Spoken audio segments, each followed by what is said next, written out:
White Sox baseball on CSN Chicago is presented by State Farm. And we are coming to you from Progressive Field in Cleveland, Ohio, where tonight CSN Chicago presents White Sox baseball. It's Rick Renteria's White Sox against the defending American League champion, Cleveland Indians.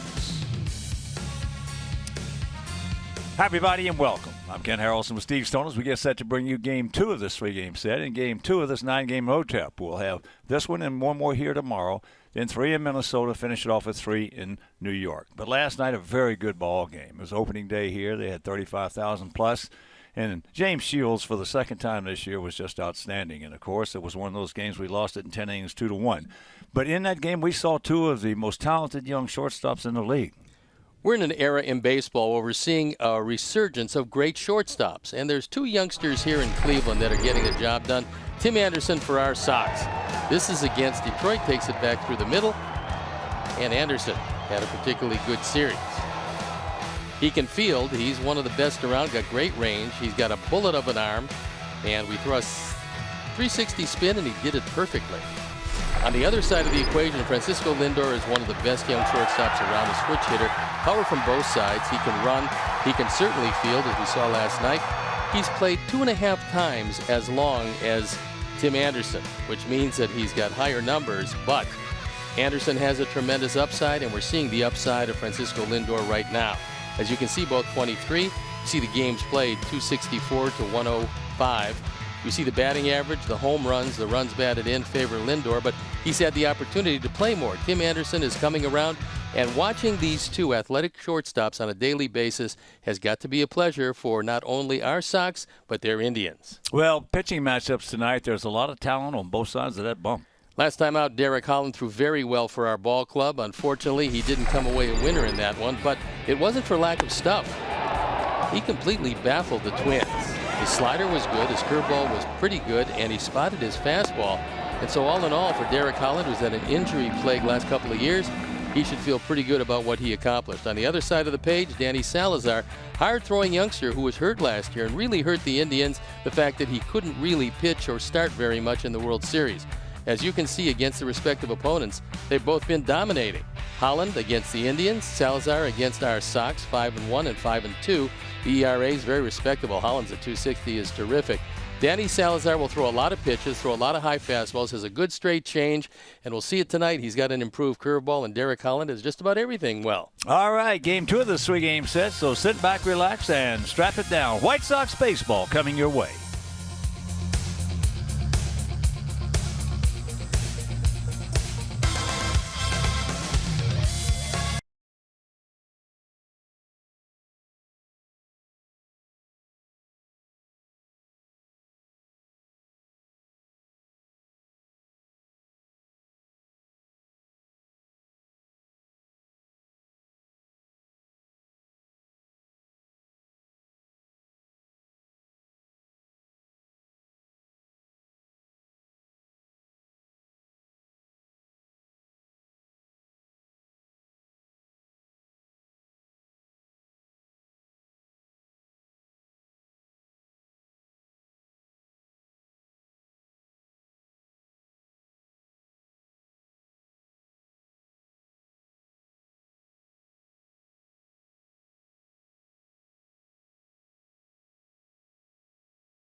Baseball on CSN Chicago is brought to you in part by Toyota. Tested, trusted, Toyota. Toyota, let's go places. Blue Cross and Blue Shield of Illinois, through it all. Lexus, who encourages you to experience amazing. And by Miller Lite, the original light Pilsner. Cheers, it's Miller time. Welcome back to Progressive Field, home of the third place Cleveland Indians. Also the defending American League champions, as we take a look at how Ricky Renteria is going to line up our Sox for the game tonight. Tyler Saladino is going to lead it off with Tim Anderson in the 2 spot. Then it's Melky Cabrera, Jose Abreu, Cody Ashe, Avisail Garcia, Matt Davidson, Omar Narvaez, a late insertion into the lineup as Giovanni Soto has got a sore arm, and Leary Garcia in center field hitting 9th. The defense, and how they're going to line up behind Danny Salazar. It's Brantley, Jackson, Geyer in the outfield with Diaz, Lindor, Ramirez, and Santana in the infield. Roberto Perez gets a nod behind the plate. And our Lexus experienced amazing starting pitcher is Danny Salazar. Hard-throwing right-hander in 1 start. He didn't fare particularly well, but the usual 9 strikeouts in 5 2/3. He's got a straight change and a curveball to go with it. So we're ready to play baseball, and I'm ready to turn it over to my play-by-play partner, Ken Harrelson. All right, Stoney, thank you. And once again, good evening, everyone, and welcome to White Sox baseball. As the first pitch of the ball game from the hard-throwing right-hander is taken down low. And before we show you our picks to click, you at home select yours. Outfield slightly to the right. And there's a strike on the top of the zone. Salazar started 25 games last year. Unfortunately, hurt his forearm in September. Could not start in the World Series. They had a huge weapon, unable to help them try to win it all. Well, you know one thing. If he had been there, they'd have had a better chance. Yeah, I think he's a whole lot steadier than Trevor Bauer, who did the best he possibly could. But when you lose your 2 and 3 starters heading into the World Series, that's never really much of an advantage. No, that's not good. Saladino deep in the left field, but back at the edge of the track. Michael Brantley's there for out number 1. Interesting thing about the end of the ball game, because Brantley got the double to left field, his young shortstop Lindor said what a wonderful thrill it was. And we look at our picks to click. Clock takes Avi. I took Melky. Tyler Saladino is a Cruz pick, and Tim Anderson for the fans. Yep. J.J. Shearer and all the great folks at Dick and I. Also David Novak, all the great folks at Pugi Hyundai. We're going to go with Avi. As here's Tim, as we previewed in the opening. 2 very talented young shortstops. Both 23 years of age in this series. The biggest difference is Lindor has played 2.5 times longer by game than Tim Anderson, but both of these guys are going to leave their mark on this game. And Lindor's got an edge, switch hitter. Yeah. Equally as good from each side. Well, you're not going to catch up to Salazar up there. No, unfortunately, that's what Tim did a whole lot on the homestand, was swing at face-high fastballs. And when you're throwing anywhere from 95 to 98, the letter high or face high fastball is almost impossible to catch up to, and Tim Anderson did not catch up to that one. Historically, the only time pitches that really is good to catch up to on a 95 to 100 mile an hour fastball is the first pitch of the sequence. And a lot of guys don't want to swing at the first pitch because they want to see it, engage it. But when you get down in the count and you try to get it up there, you're gone. So there's strike 1 to Cabrera. He was 0 for 4 last night. Salazar has a curveball that he uses occasionally. His second best pitch is a straight change, which looks like a splitter. So there's the base hit. Melky was able to get around on a high fastball. That ball was certainly a little higher than he would have liked, but Melky's just a terrific hitter. Anytime you're up around 290 lifetime in the major leagues, you played as long as Melky has from both sides of the plate, he can turn just about anybody's fastball around. Well, hitting the high velocity fastballs is more thinking than it is actually. You know guys can hit or they wouldn't be in the big leagues. they can all hit fastballs, that they'd be doing something else. Exactly. That ball hit high and deep. Brantley in front of the track hauls it in. So Abreu, who was 0 for 4 last night, makes the third out after happening to play. It's our guys nothing, and their guys coming to bat.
Terry Francona. It's Santana, Lindor, and Brantley at the top, and Encarnacion, Ramirez, and Geyer in the middle, followed by Diaz, Perez, and our old friend Austin Jackson playing center field, hitting 9th. The defense and how they'll line up behind Derek Holland, Melky, Leary, and Avisail in the outfield, with Davidson, Anderson, Saladino, and Abreu in the infield. Omar Narvaez, the late insertion in the lineup behind the plate, and our Lexus.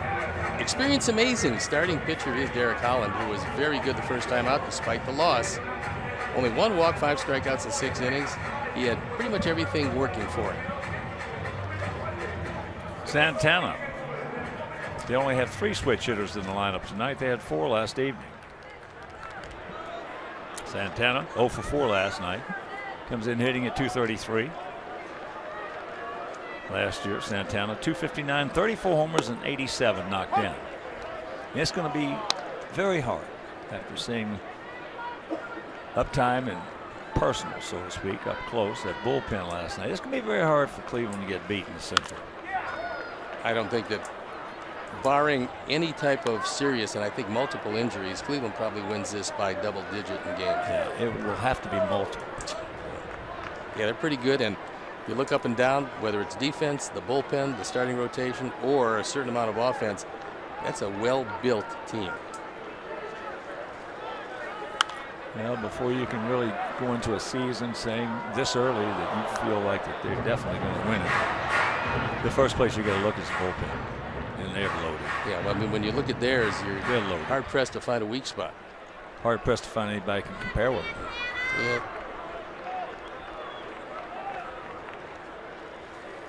But that's why you got to play them.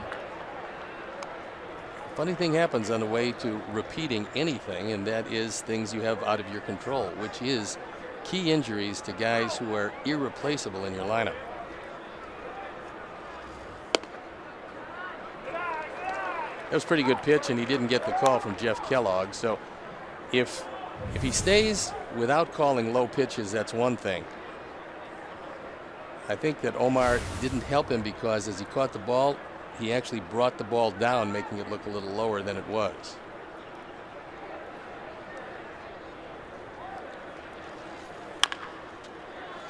That's bounce foul.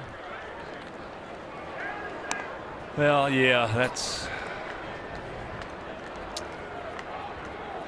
Let's don't get into that this early last night. We got into it in the first inning last night. There you look at the umpiring crew. It's Jeff Kellogg, crew chief behind the plate, Tim Timmons, James Hoy, and Will Little as we take you around the base paths. Oh, look at the play by Tyler. Made it look easy. Hello. 2 down. Just an outstanding effort. Not only was the positioning very good, but on the third base side of second, a one-hop rocket, and Tyler able to make the play. There's where defensive charts come in. Santana, dead pull hitter from both sides of the plate, but some great hands and a good way to start it off defensively. So here's a brilliant shortstop, Francisco Lindor. Hit a first inning home run last night. Comes in at 308, 4 homers, 8 knocked in.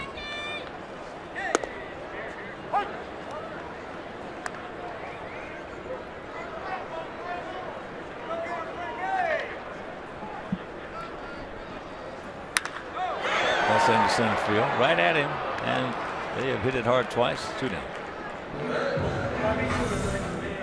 Let's take a look at it. And Hawk will always tell you, and always has, that a defender has to get below the ball. I know you talk about the third baseman a lot. On hops, you get below the ball, able to make it a little bit better. That's what Saladino did. He was below that one hopper. You get a better look at it. Well, when you, as we say, you're a stand-up first baseman, stand-up third baseman. You can't do that in the major leagues. The ball gets to you too quick. And in rockets like Santana hit right there, you see most of the great plays that are made, the defender is on the ground. Most of the great plays. That's getting below the ball. Getting below the ball, exactly. You got to get your fanny down. That way you bring your eyesight down, and you take away a lot of bad hops. Here's Brantley, who had the game-winning hit last night.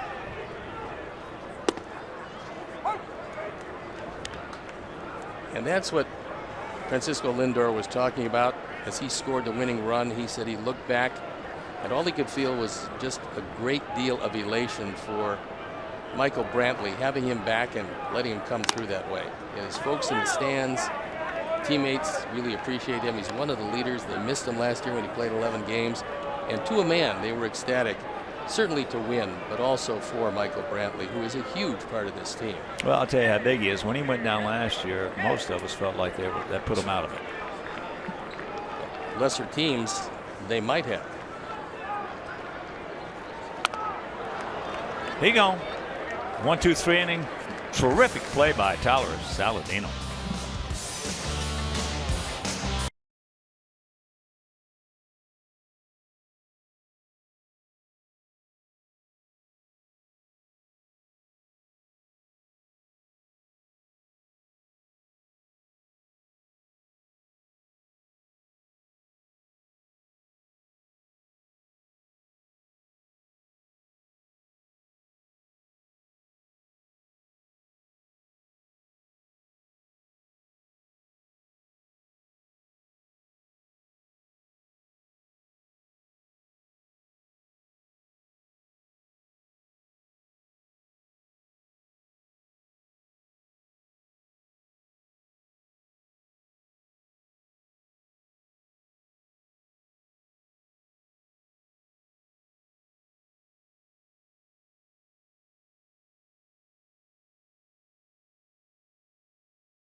By State Farm, and we'd like to welcome all of our viewers watching on Rockwell Cooperative Telephone in Rockwell, Iowa.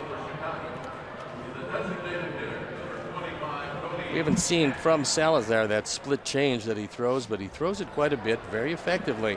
However, he's had bouts with elbow difficulties, and that splitter doesn't help. Here's Kobayashi.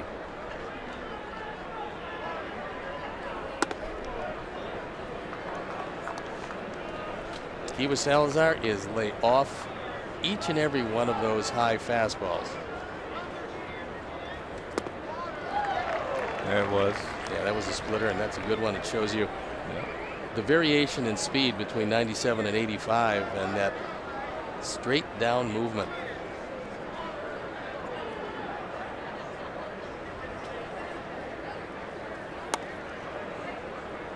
And Kobayashi is not from Japan. He is from I don't think so. St. Charles, the home of Mark Burley. He's going to have a day this year, retiring his number.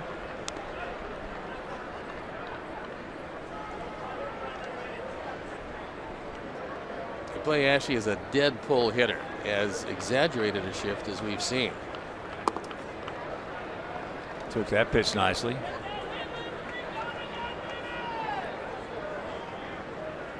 We'll take a look at the last 3 years. He doesn't go too deep into games, but he throws a whole lot of pitches because he strikes a lot of guys out. So that is the leadoff walk. The thing with Salazar is he normally will depart around the 6th inning or so, and when that happens, you use the bullpen quite a bit. And last night, they used 4 Pensman: Miller, Allen, Boone Logan, and Brian Shaw. And that Mark Burley day will be on June 24th, so make your plans to be with us at Guaranteed Rate Field.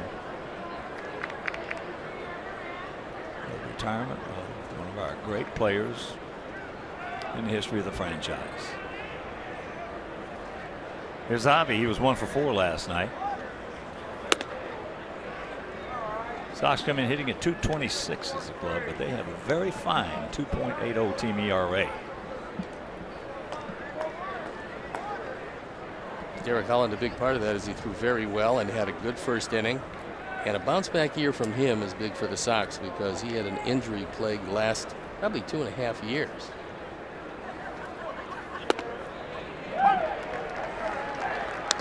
Strike right on the corner. That's a knees. Well, talking about bounce back years, it looks, knock on wood, like James Shields is back. He's thrown 2 really strong games. And I mean, and gotten all of his pitches where he wants to throw them. He has laid off straight changes, at least as many of them as he used to throw. And now that fastball is much more lively, and his curveball looks great in the early going. Zach Putnam is back. He is.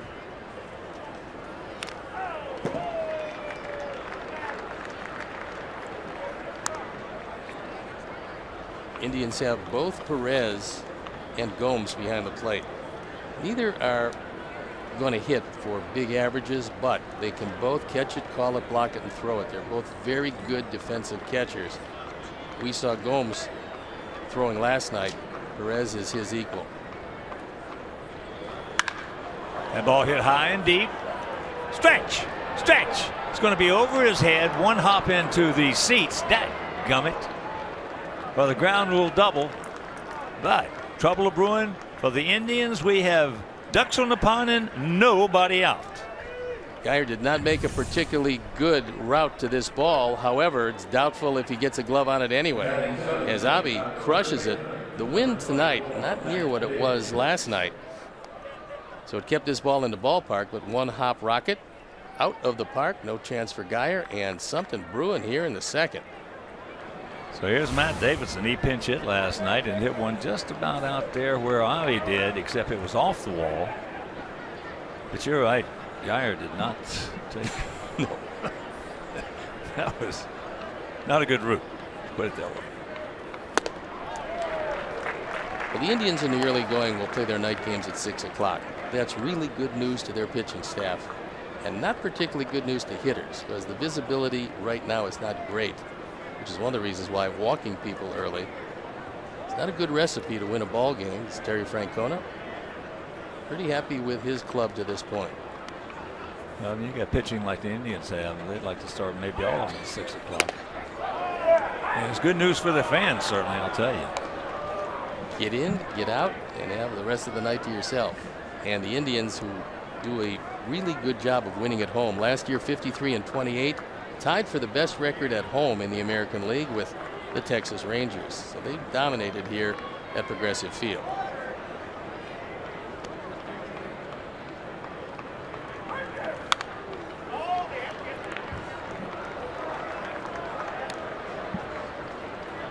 All right, here's where you got to cinch it up and hunker down. Matt. Get yourself a ground ball, because with the infield back there conceding the run to stay out of the big inning, all you need is some contact. Probably any place in the infield besides right back at Salazar.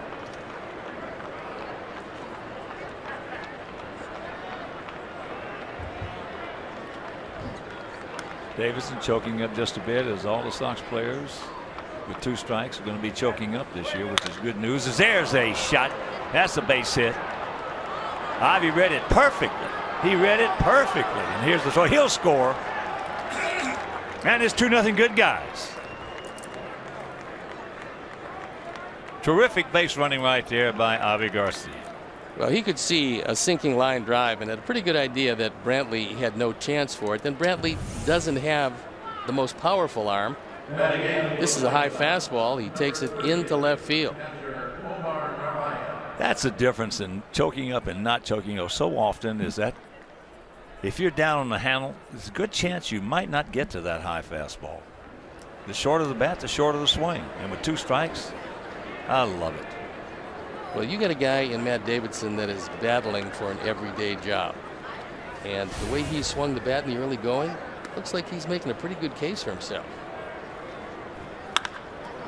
And that ball into right field.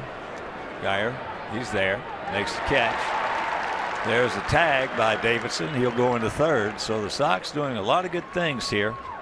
And what that does, that base running play right there by Bobby tells you he knew where the outfielders were. He knew where Brantley was. And he read it off the bat and knew that, and justifiably so, Davidson's got big power, so Brantley's not going to play him shallow in left field. He's going to play him back. And he was almost, I would say, 3 steps from third base when that ball dropped and no chance to get him at the plate. He almost had to hold because of action.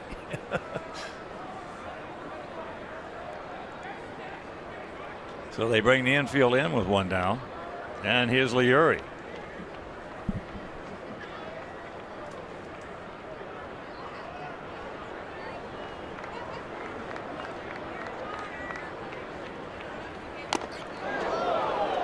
He got him. He hit him. Just did nick him. The dreaded leadoff walk is jumped up and bitten. That barely Danny got Salazar. the right elbow, but he takes a base. So here is Saladino, went out deep to left field, leading off the ball game.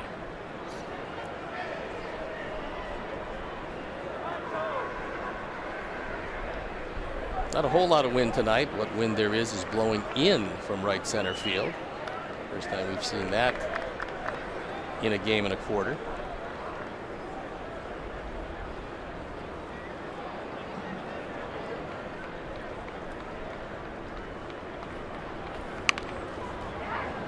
I like it. I like it. It was a safety squeeze, so there's no doubt Davidson was not at risk, and Ricky Renteria is doing a whole lot of things to make this team more aggressive in every aspect of the game. But certainly, he's not afraid to lay down a bunt. In this situation, Davidson was not going until he sees if the bunt was in a good spot. A good idea. Got your run and move Liuri into scoring position if it was successful.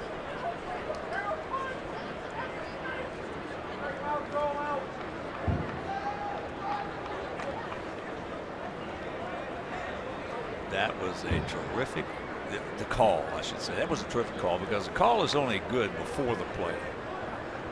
If it gets executed, then it's perfect. But a lot of times it's not going to get to it. That does not make it a bad call. No, everything is right after the fact, if it's successful. That ball hit hard. Say fair. Good ball. Best arm in the outfield is Geyer in right field. He does not have what you would consider an overwhelming right fielder's arm. Normally, the best arm you have in the outfield is in right field. Geyer, one of those jack of all trades guys, who certainly will get a lot of play against left-handed starters, because he's been a specialist hitting left-handers over the course of his career. Well, Geyer's played well against us. Yes, he has.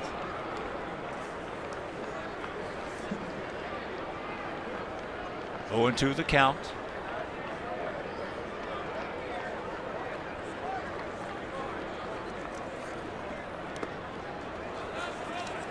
Nice stop by Perez. Boy, Gio Soto last night had a terrific game behind the plate. He did that. I'm pretty sure he slept well because he was moving all over, digging pitches out of the dirt, balls that bounce in front of the plate, to each side of the plate. He did a great job. Nothing got by him. Decently, looked like he was going to go. Just does get back in. Had him leaning the wrong way, but the throw didn't get there quite in time. So good idea. But Leary got back.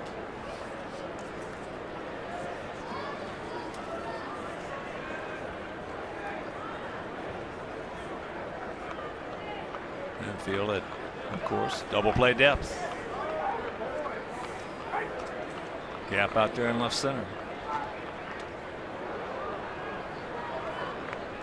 That changeup goes straight down, and if you make contact, usually you hit the changeup into the ground. But Salazar, a high fastball pitcher, does not throw that many ground balls overall, so a good setup for, at the very least, a sacrifice fly.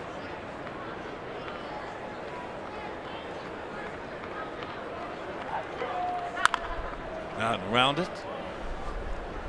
Saladino hanging tough.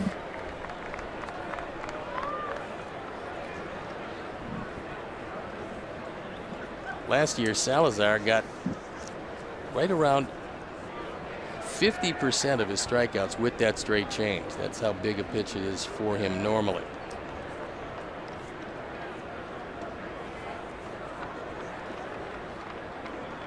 He fakes, does not go. Well, you've heard me say it many, many times. You can tell a major league hitter, guy's got a great fastball. It doesn't bother him that much. You can tell him he's got a great curveball. It doesn't bother him that much because if he gets it over, he can't do anything with it anyway. Same thing for a slider. But you tell a major league hitter he's got a great changeup, that's where he'll start to. You have a tendency to swing at the motion, and sure. more times than not, the ball's not quite there yet. There he goes. There's 5 words you can tell a major league hitter. He's got a great changeup. Perez going out to talk with him. The problem last year for Salazar has been the problem with him, and that is first pitch strikes. Doesn't matter what pitch he throws. First pitch strikes. He threw that 54% of the time last year. That was lowest among all major league starters. So if he's going to get better, it's going to be because he realizes how important strike one is. Well, you know yourself. Guy throws strike one as opposed to ball one. Ball one, you're feeling pretty good about the at-bat, I would assume. You've got a sense of command.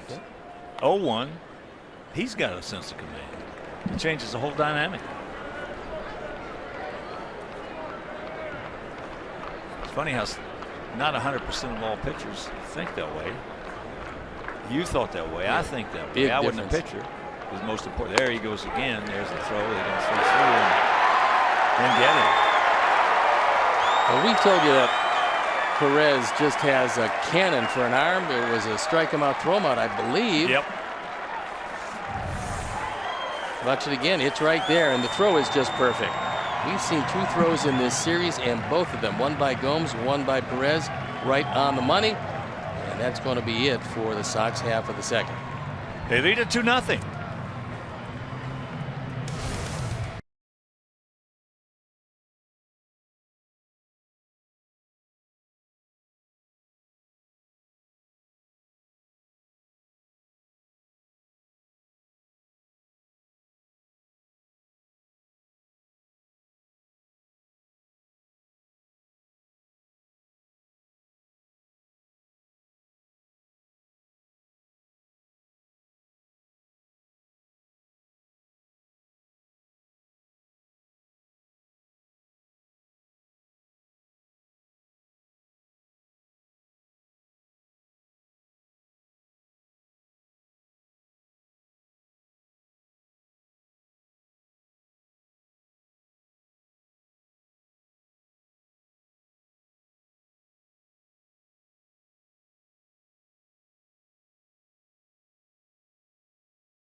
From the United Center begins tomorrow at 5 with Sports Talk Live with David Kaplan, followed by In the Loop live at 5:30. CSN is your home for the first round of the Stanley Cup playoffs. 2-0 Sox here in the bottom of the second inning. Leadoff walk and the ground rule opposite field double by Javi Garcia. Davidson with a 2-run single on a beautiful base running play by Javi. Encarnacion had a tough evening last night. 0 for 4. Getting a couple of double plays and had a couple of strikeouts. I was going to say, it's one thing to be 0 for 4. It's another thing to make 6 outs in the process. But things will get a whole lot better for the man who can really hit. But he appeared to be pressing on opening day for the Tribe, and it was a disastrous time yesterday. Ball hit hard right to him. Well, you know, that's not uncommon. Now he's going to call interference on Narvaez. So he will go to first base. It goes as an error 2.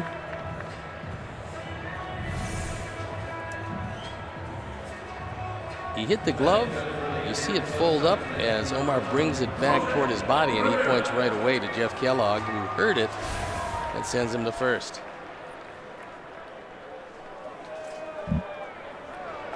So here's Ramirez.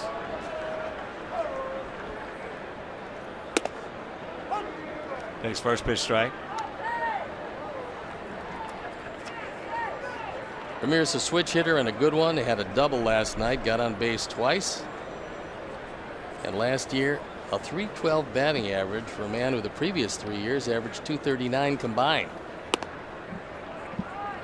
And those numbers are good, but it's not as good as if you say when he hit them. He was probably the most productive 7th, 8th, and 9th hitter on this ball club. He had 11 home runs last year, 7 of those coming in the 7th, 8th, and 9th innings. Well, there's no doubt that he's going to shift over. As soon as Jason Kipnis comes back, he's on a rehab assignment. They figure it's not going to be much more than a week. They're probably going to get Lonnie Chisenhall back tomorrow, and that will close up a spot in the outfield. But the left-hander wouldn't have started against Holland anyway, so you might as well wait another day. That's outside. I get a feeling he's going to be throwing more changeups tonight.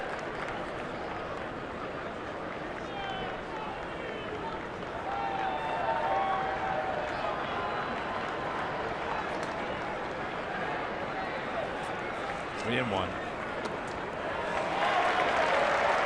So trouble brewing here. First 2 men aboard.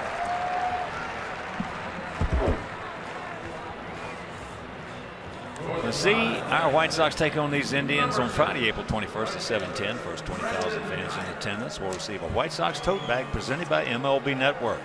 Stay after the game for a post-game fireworks show presented by MLB Network. So visit WhiteSox.com or call 866-SOX-GAME. Last year, Geyer hit .336 against the left-handers, and that's one of the reasons why they acquired him from the Tampa Bay Rays. Gave up a couple of minor leaguers for him. Yeah, if you get an opportunity to get somebody who hits left-handed as well, a right-handed hitter, you might be well served to take that opportunity. I mean, take a look at Danny Valencia and the length of his career, because he can hit left-handed pitchers, and he keeps moving team to team, but he keeps on hitting left-hand pitchers, and he still has a job. There's a strike. Geyer Geyer also is a guy who will get hit by a pitch. He was hit 31 times last year.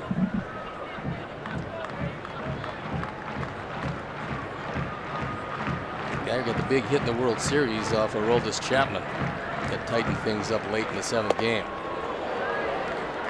Here's a contrast for you. Harold Baines was hit by a pitch only 14 times in his 2,830 games. 14. Tough man to hit.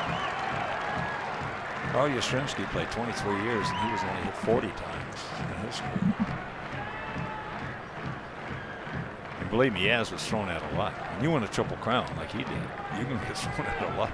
Also remember, he stood pretty close to the plate. Uh-oh. Get foul. Get foul. Oh. Well, it didn't have the distance, but when it left the bat, it looked like it may have. Well, Mickey Mantle, Chris Campbell tells us, was only hit 13 times in his career, but I can understand it. I almost got into a fight with one of our own pitchers one day, Darrell Knowles. Darrell threw at his knees. And when I was playing first base, I went over the mound. I told him, if you hit Mickey Mantle, you're going to have to fight me. That wouldn't have worked out well for Darrell. There were certain guys you didn't throw at Al Kaline because you make him mad. You make him mad, and then all of a sudden, poof, is he gone? That's One out. High fastball. They weren't happy with the call from Jeff Kellogg, but Derek Holland needing a bit of a break. Got one on that fastball as Omar brought it back into the zone. Geyer complaining a bit, but that's a big out.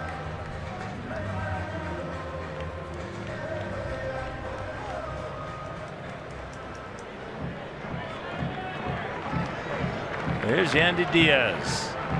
25-year-old game-saving play last night. It was just a magnificent reaction play on a bullet off the bat of Tyler Saladino. Looked like Tyler was going to drive home a couple of runs. One for sure, and possibly the second, but for the heroics of Diaz at third base. Question is, will he find any playing time when both Chisenhall and Kipnis come back, which will be in the not-too-distant future?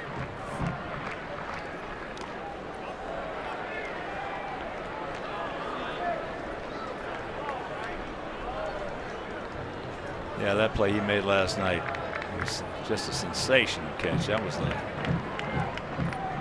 Brooks Robinson type. Yeah, one of the game savers. That ball looked like it was through when it left the bat. From up here where you and I were sitting, we both thought it was. Yeah, absolutely. That's slicing, and that's going to be foul. And if you missed that game last night, poof. Diaz is just about a stepping back to the bag. Quick movement to his left in the webbing of the glove, and he makes the play. A good ball game last night if you missed it. Well pitched, really well pitched on both ends. He gone. 2 down. Good pitch shaving off the inside corner. This was not debatable. This was a perfect spot for it.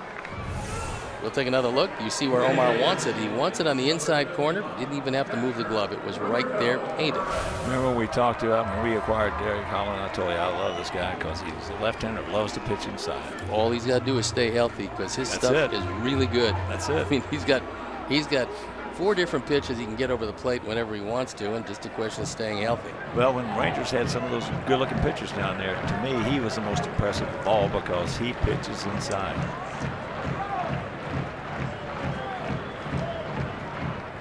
So here is Perez.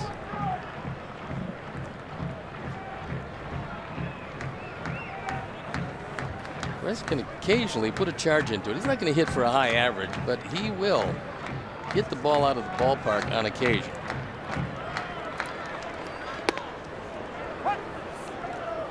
So there is first pitch strike. Berto hit just 183 last year in 61 games.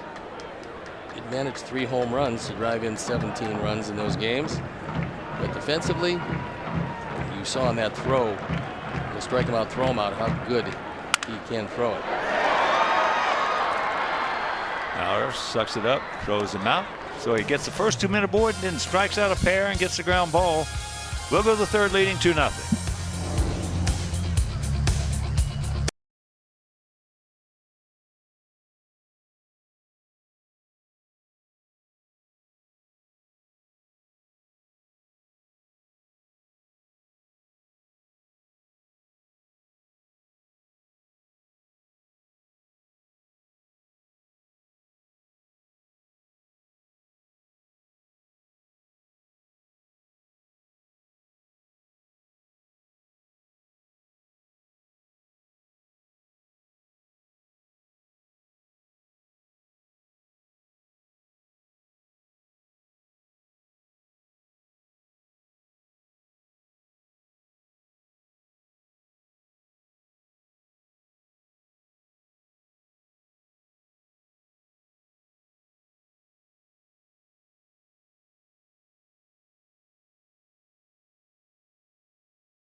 When you talk about early starts, this is about as early as it gets from Alec Hansen, who went 5 innings, gave up 5 hits, just 1 run, and struck out 9. So the youngsters on the farm have been very impressive, and we get these reports each and every day. We will pass them along to you, and he's got a chance to be a good one. Well, there are going to be a lot of them. He's a Kannapolis, and there's going to be a lot of reports on some very talented youngsters for a change in the White Sox organization. Up and down the organization. Yes. In case you missed the game last night, we talked about there are some people who are picking the Charlotte Knights as the best minor league team in all of baseball. Most talented. Anderson struck out his first trip, rips that one into left field. That's a base hit. So he will make the turn, stop, come back in. Leadoff man aboard, good speed aboard. I know you and I both love that kind of turn at first base. Tim Anderson thinking about a double before he leaves the batter's box and takes an aggressive turn. He's waiting to see if this throw is off the mark or if Brantley has any problems with it. Anderson's going to be at second base. And well, the only way to do that is by doing that. Yeah.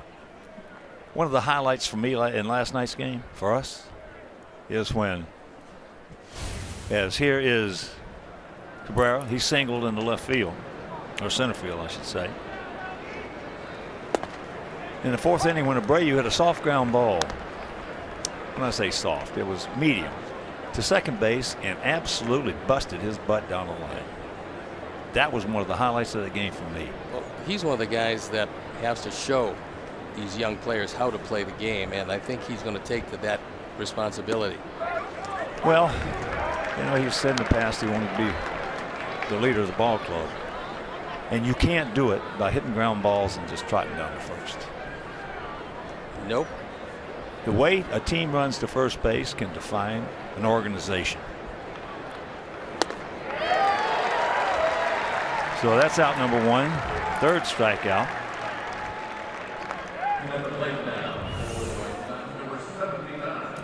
That's another straight change, and Melky, who's tough to strike out normally, swings over the top. If you have the same release point and you keep the same arm velocity in your changeup, the hitter can't read it. Salazar does. He throws high 3/4 with the fastball and the splitter change. Works out pretty well for him. So here's Abreu.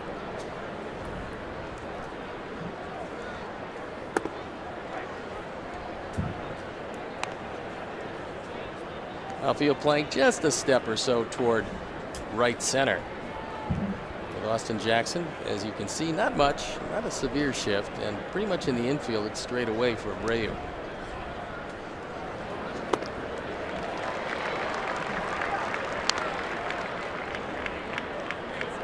What Minnesota did was something I haven't seen a lot of people do on Abreu because of his ability to hit the ball through the right side or take it back up the middle. They sent Dozier on the 3rd base side of second in a severe shift, playing him as a dead pull hitter from the right side. There's a strike call. Well, if you're Abreu, you got to be thinking they're going to be pitching the inside. And he took advantage of that a couple of different times. I don't think we're going to see many teams shift on him like that because he's not a dead pull hitter. Well, there again, that's where the hitter can see what's going on, make an adjustment, back off the plate a little bit, and take away the inside strike. And now you got the whole right side to punch the ball through. Exactly. That's why guys today, it just mystifies me why when they go into the plate, they see the shift is on, they see what they can do, and they still won't make an adjustment. They'll still stand in the same place in the box. And hit it into the shift. Exactly. That's why you see so many balls hit into the shift. Hard, too.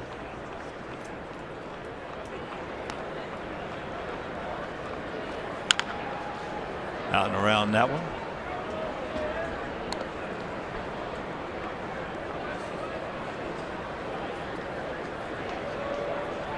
Four hits, a couple of runs, hit batsman, 3 strikeouts, a walk, and that's one of the reasons why Salazar normally gets to in the 90 pitch mark in the 5th inning.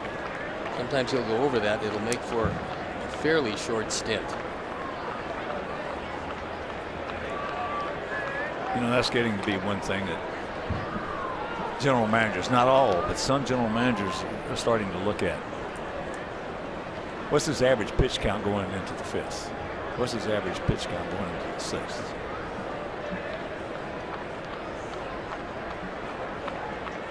There are some guys that just want to throw everything in their arsenal to each and every hitter they face.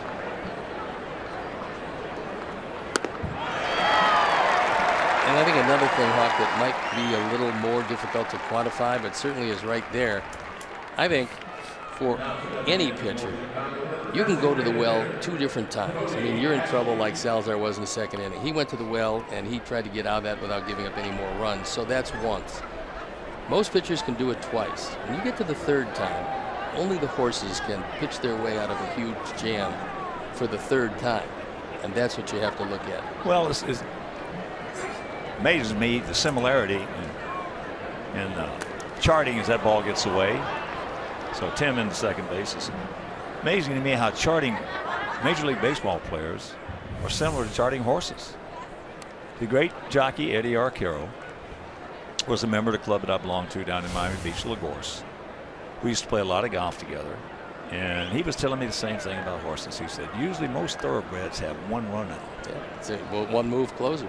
And he said the real good ones have 2 in there. He said, and I had a horse that had as many as I needed. And I said, whose horse? I said, what horse was that? He said, the greatest horse I ever rode, Citation. I was going to say that in his era, it had to be him. Yeah. Later, it was, of course, Secretariat. He said he was a little horse with a heart so big. He said, if I needed 3 runs out of him, I got it. If I needed another one, I got it. And you're so right about these pitchers. After the second one, you better get somebody in there. Yeah, I mean, you got to really watch them carefully. Now, again, some of your stronger, more talented pitchers, they can go to the well 3 different times, but it's few and far between. If you find those guys, you keep them around for a while because odds are overwhelming. With their arm strength and their concentration, determination, they're going to be very valuable to you. Nicely fouls the back. Well, one of the main. This is the way this game has changed over the years. It's been interesting for guys like you and I who've been in it a long time. It used to be you only go as far as your starters will take you, and now it's only you only going to go as far as your bullpen will take you. So you have to do everything. The first priority of a manager is to take pressure off the players. Second priority is to handle and don't mismanage that bullpen. That's a difficult thing, especially for young managers. The manipulation of the pen, when to get guys an inning. Obviously, they're helped if the pitching coach is a good one, and the Sox have one of those in Don Cooper. Same thing with the Indians and Mickey Callaway. Well, in all my years with the White Sox, I came here in '82. Probably the 2 most valuable pieces of the White Sox organization outside of the front office and stuff like that have been Herm Schneider and Don Cooper. Year after year, Sox are the best at limiting trips to the disabled list and days spent disabled. That's it. That's a high ball 4. So I see who walked to start off that 2-run second. Walks again. 2 on, 2 out. That'll bring up Ivy.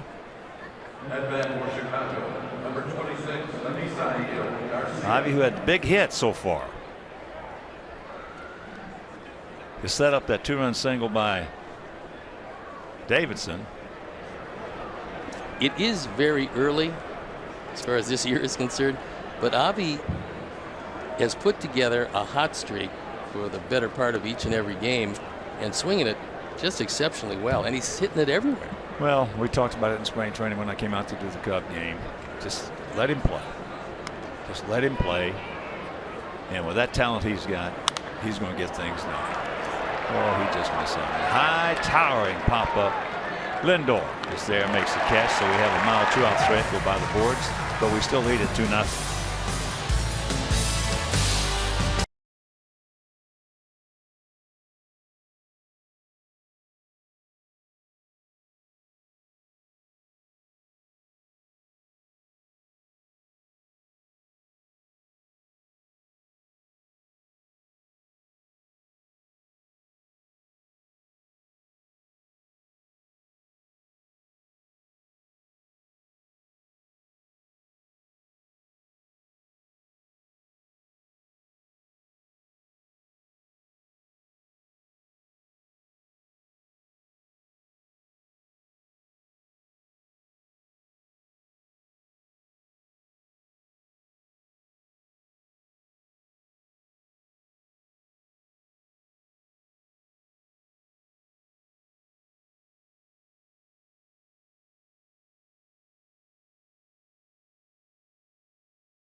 to look forward to Miller time later in the game, brought to you by Miller Lite.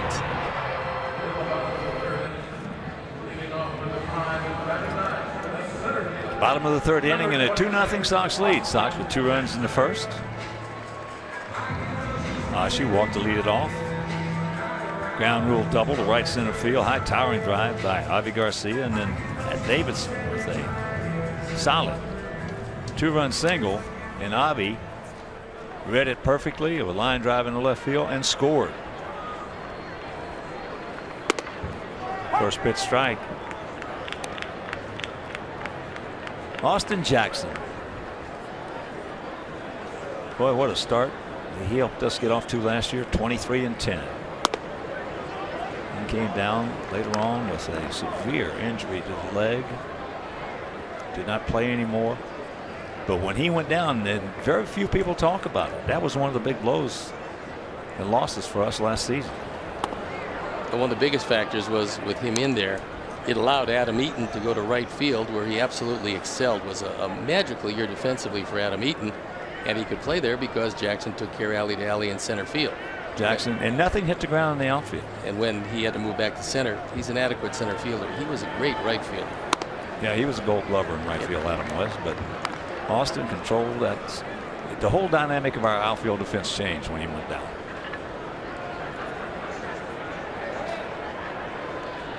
Originally a product of the New York Yankees organization, where for a long time he was an untouchable. Talking with Brian Cashman, he wouldn't even talk about Austin Jackson coming up. But then Curtis Granderson, a dead pull hitter, perfect for Yankee Stadium, came available. Austin Jackson went to Detroit with that gigantic outfield, which he covered very well.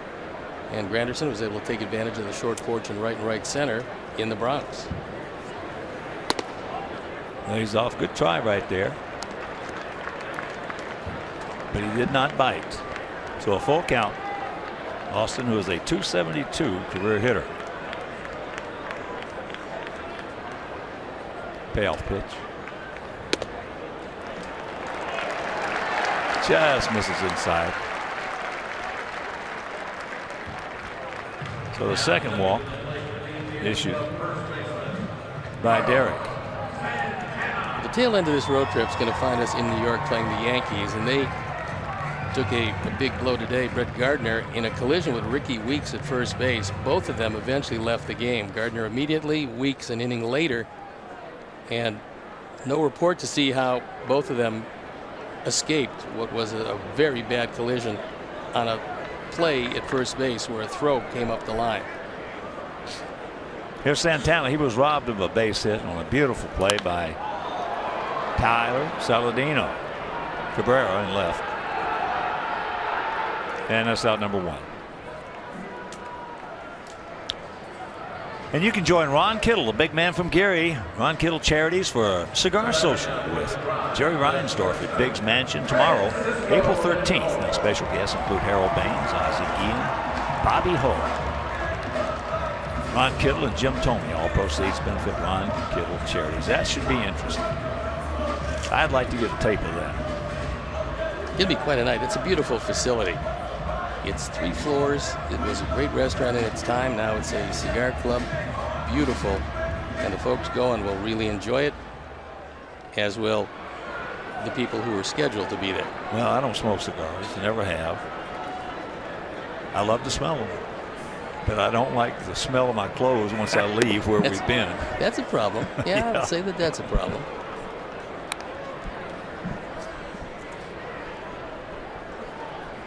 Go down at Bay Hill where we live in the winter. Almost everybody there smokes cigars on the golf course. Almost everybody. Outfield to the right.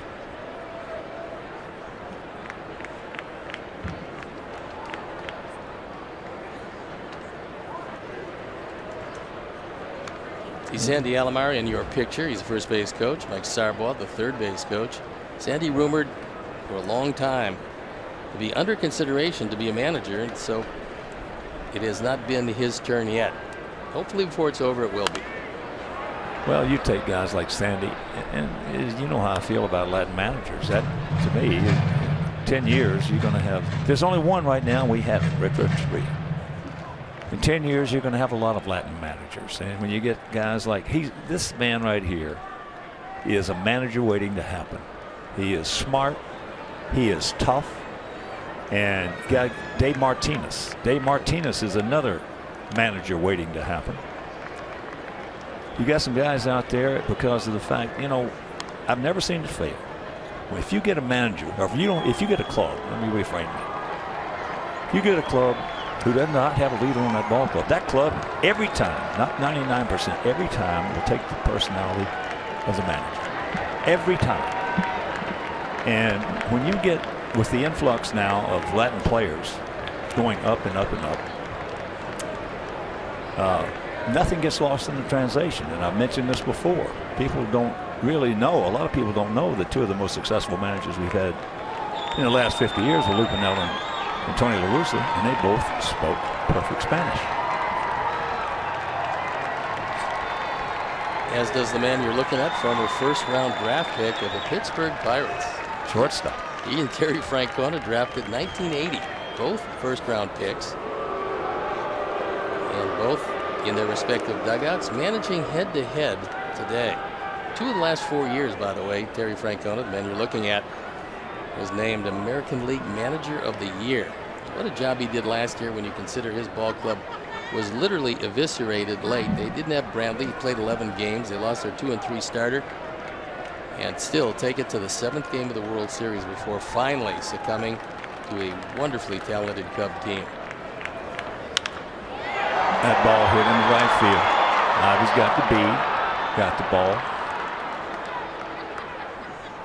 But that managing job that Terry did last year was magnificent. I mean, to put that club and get it to hang together, and the injuries almost he put it in a perspective of it galvanized the club. It brought them together, and we've seen that before. You've seen it, and I've seen it. Sometimes certain managers, when they get a big injury or a couple of big injuries, they have that knack of bringing the club together.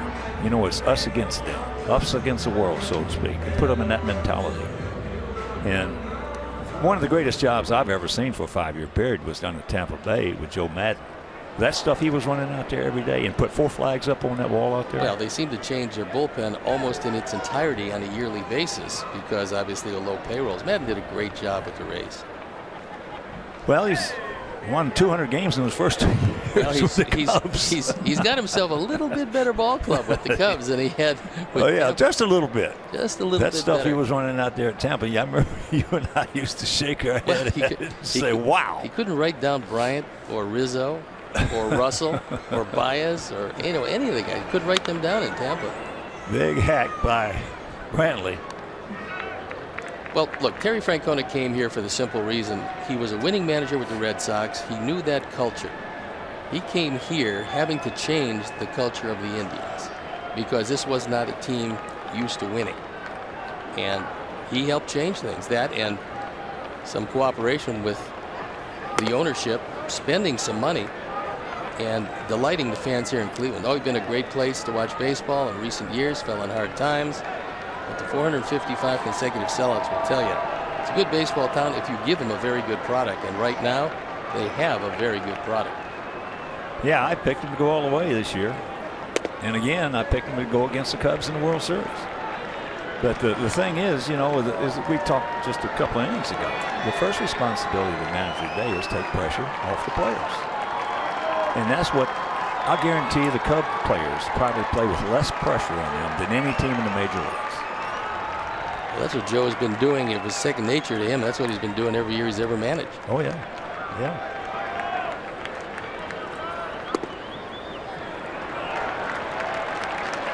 So 3-1 the count with 2 out. Jackson at first.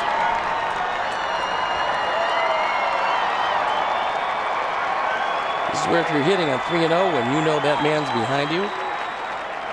42 home runs, 127 driven in last year. You expect a fastball and a good hittable pitch here.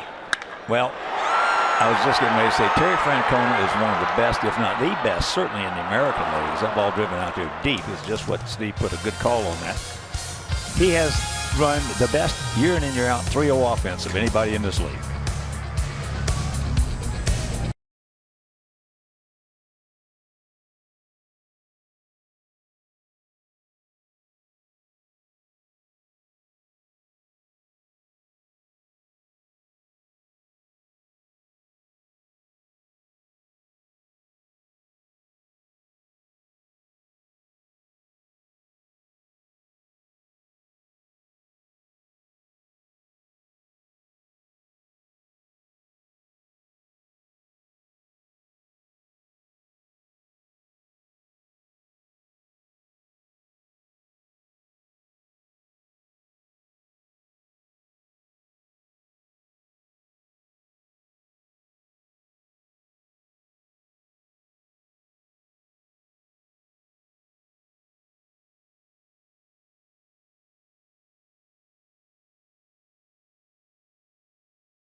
Top of the fourth inning.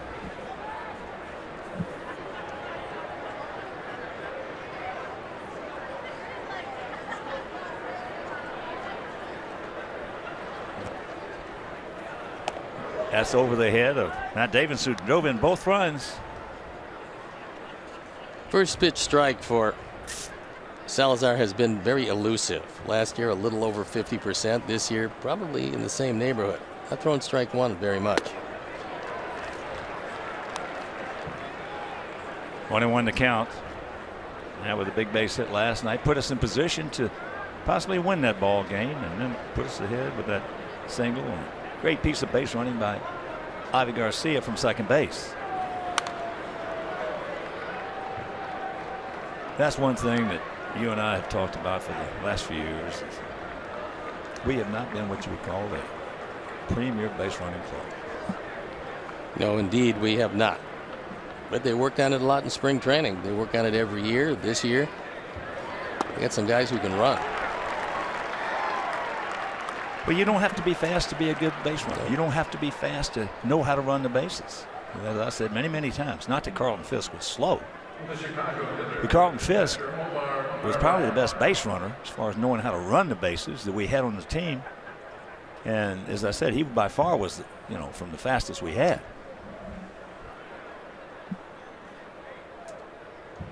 Here's Narvaez. Omar. Late addition to the lineup. Soto out with a sore right elbow.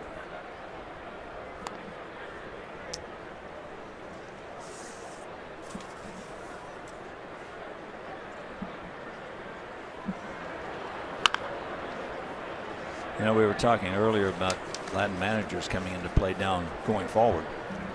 It always is, not always, but it's amazed me in the last decade with Latin players coming in and more, and the percentage going up and up and up. The players in the major leagues. My organizations don't get all of their American managers in the minor leagues, coaches in the minor leagues, trainers in the minor leagues, everybody, and get them to take that Rosetta Stone course, learning Spanish. They tell me it's very, very easy and you can learn it quickly. Well, it's a huge advantage. I mean, both of these organizations, both of these major league representatives of their respective organizations have a lot of Latino players on them, so it certainly helps if you can, as you said before, tell them something that's not lost in the translation. Here's a 2-2. Able to stay alive on that straight change. But again, the pitch is piling up. 63 on the way for Salazar. We just won out here in the top of the fourth.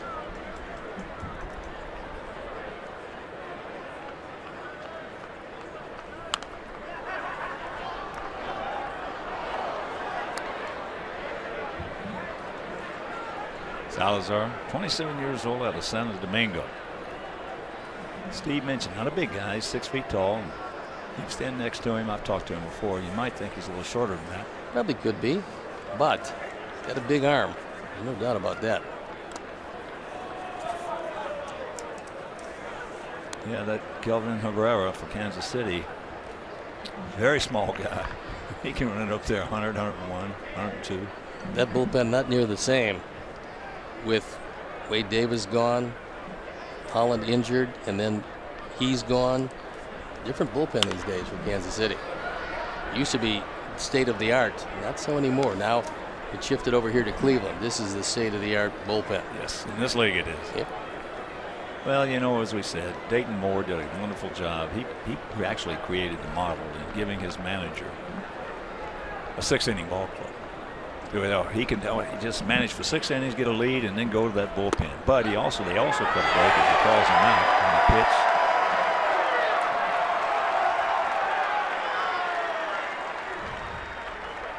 We'll take another look at it. Inside fastball with some movement. Omar thought it was inside, that it actually came back around the plate, but Jeff Kellogg with other ideas. Well, on a 3-2 pitch like that, that's close to take. Yeah, and you Very saw some great movement with it also. So Yeah.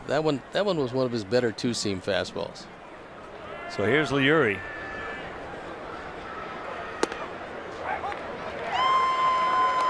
Takes that right on the outside edge of the outside corner.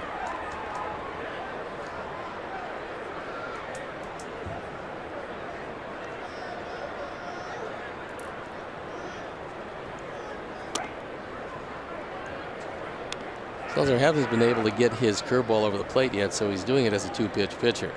His fastball, which can be at times overpowering, and a good straight change. Big hack. He already was hit by a pitch his first trip.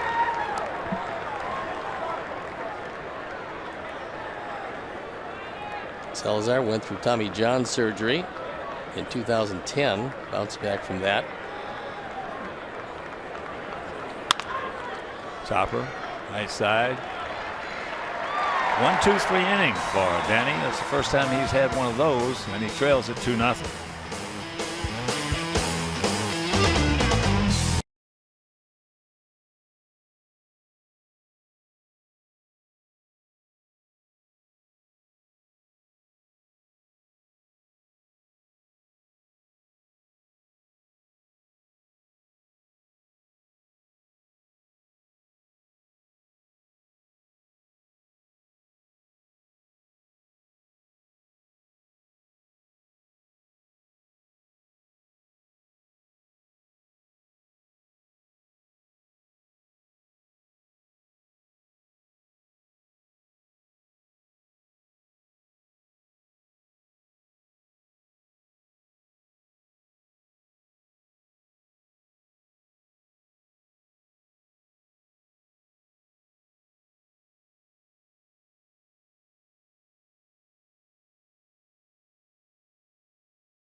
He hosts an exclusive one-on-one with three-time champion Dwayne Wade. Hear how he feels about playing for his hometown team and his take on returning to the Bulls next season. Inside Look, presented by Cadillac, tonight at 9 on CSN. Here is Edwin Encarnacion. Takes it high and wide. He was at the plate. Swung, hit the ball, but he hit Narvaez's glove. So that was interference. And charged Narvaez with an error. Strike. He didn't particularly care for that call.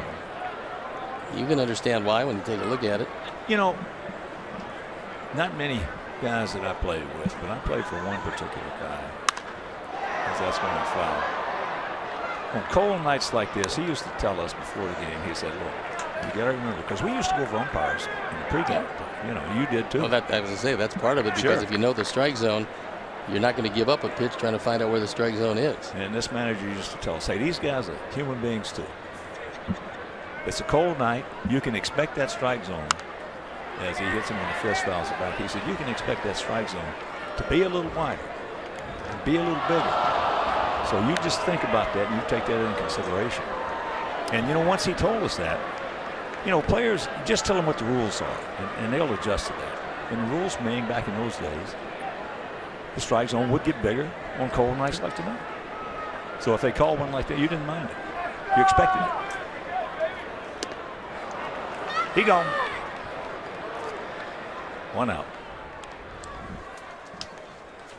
And a White Sox group outing is a perfect way to entertain clients, promote teamwork, or boost morale. Companies, schools, churches, and sports teams enjoy special group benefits when they reserve 20 or more seats. Now, the larger your group, the larger your discount. So visit whitesox.com/group. Here's Ramirez. He walked his first trip.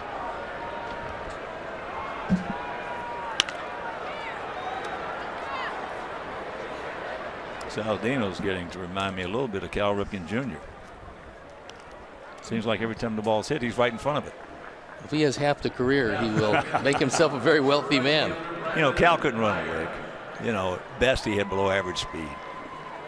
But he played such smart baseball and knew the hitters, knew he had great peripheral vision. He'd see that pitch, he'd see the approach to the pitch, and he'd be moving before the ball was hit. And it seemed like every time the ball was hit, he was right in front of it. The Hall of Fame skipper of the Orioles had a big hand in that, and that is Earl Weaver. And he was the lone guy. I mean, literally the only guy who felt that Ripken could play shortstop, because he came up a third baseman, a natural third baseman, especially with his size. He said, nope, he has the ability to play there. And of course, it led him to the Hall of Fame. So wise call by Earl. 2-0 the count. The Geyer struck out, called out his first trip. Didn't like the call.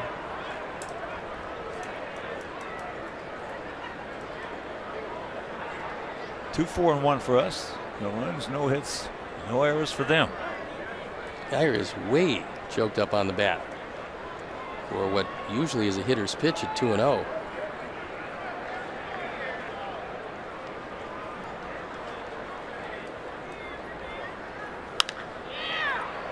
And he pops to the right side.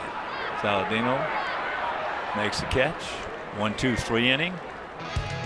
And that'll retire the side. We're into the fifth, leading by 2.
Sox Insider all season long on CSNChicago.com, presented by The Great Escape.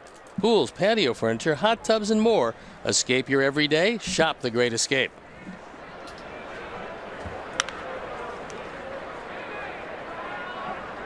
Top of the order, Saladino, Anderson, and Cabrera. Derek Holland is completely shutting down the Indians, but it's probably a wise idea to add to that 2-run lead, as Holland would like a little more comfortable situation.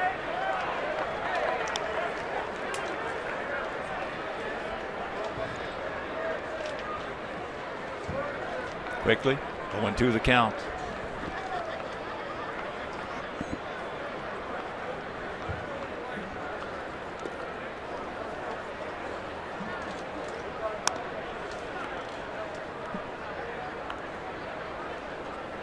The outfield and the infield pretty much straight away.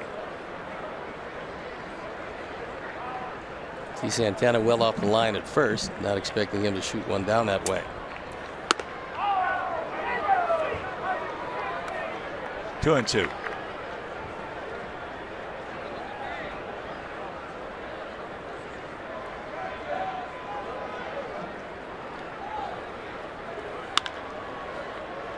Easy play for Gandhi. Low throw, bad throw, nice pick by Santana.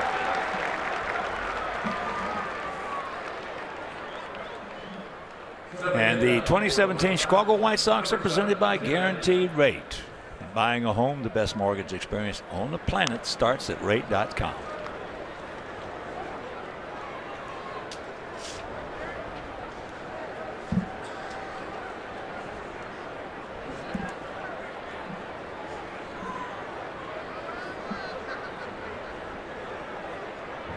Here's Anderson. He's 1 for 2.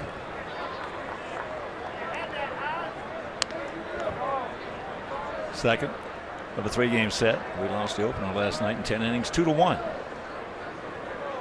And second of this 9-game road trip. We'll leave here tomorrow night after the game, going up to Minneapolis. 3-game series there. And after that 3-game set, move over to New York in the Bronx, take on 3 with the Yankees.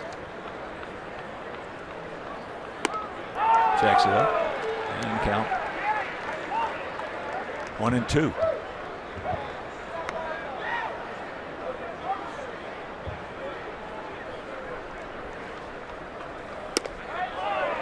Tries to paint him on the outside.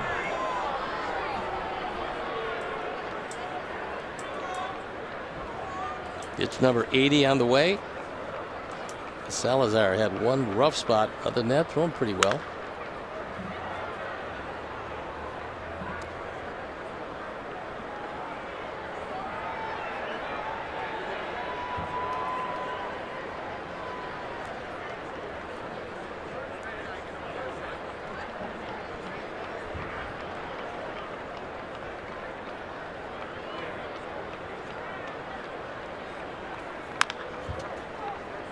Around that breaking ball.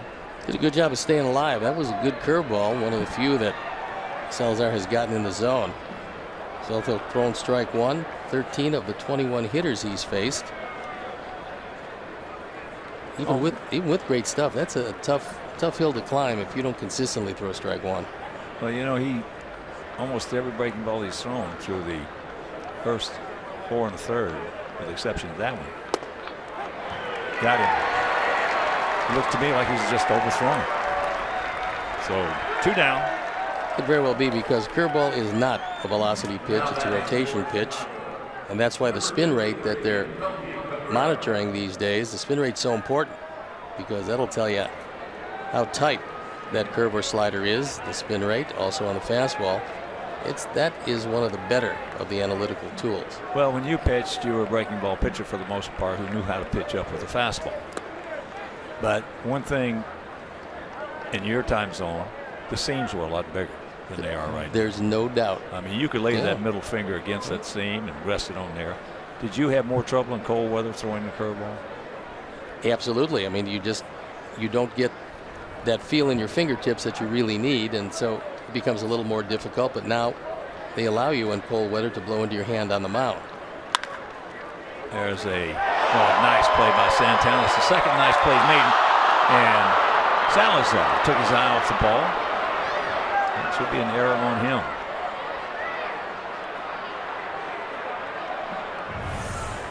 This is a terrific front end of the play. Encarnacion goes down, gets it, makes a good throw. Salazar just misses it. It goes E1. So you give Santana an assist, but they don't get the out. You know, we used to say that before the game in our meeting going over the pitcher. Hey, fellas, it's going to be a cold night tonight. His breaking ball is not going to be as good, so let's try to beat him on his fastball. Pretty good philosophy, and if you go up there with that idea, you've got a plan. Well, exactly. That's what the whole thing was for. At least you've got an approach. Right. You got an idea. that error will lead to pitches that he shouldn't have had to make. Where Salazar made the mistake of going down looking at the bag and not seeing the throw.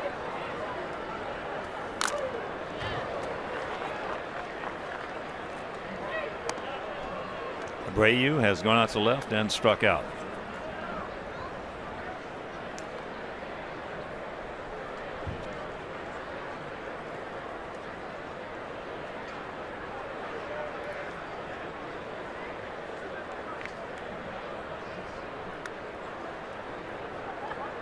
Pretty good lead. All right, Cabrera. We had one series last year where Perez actually caught each and every one of the games and did not allow one pitch to get by him the entire series. It was a magnificent defensive series for him. That's one of the reasons why he hangs around the major leagues.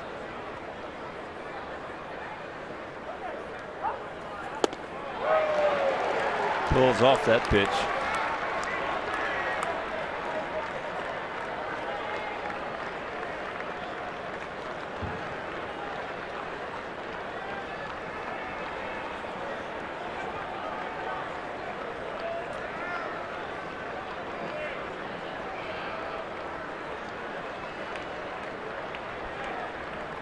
He shook off the change, moved to the outside fastball.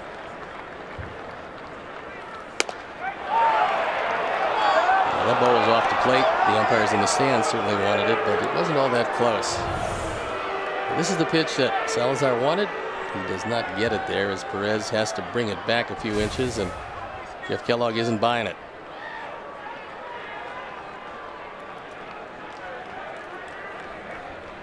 So full count with 2 down.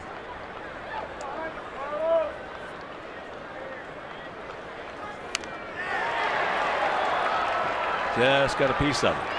And we got a piece of Perez.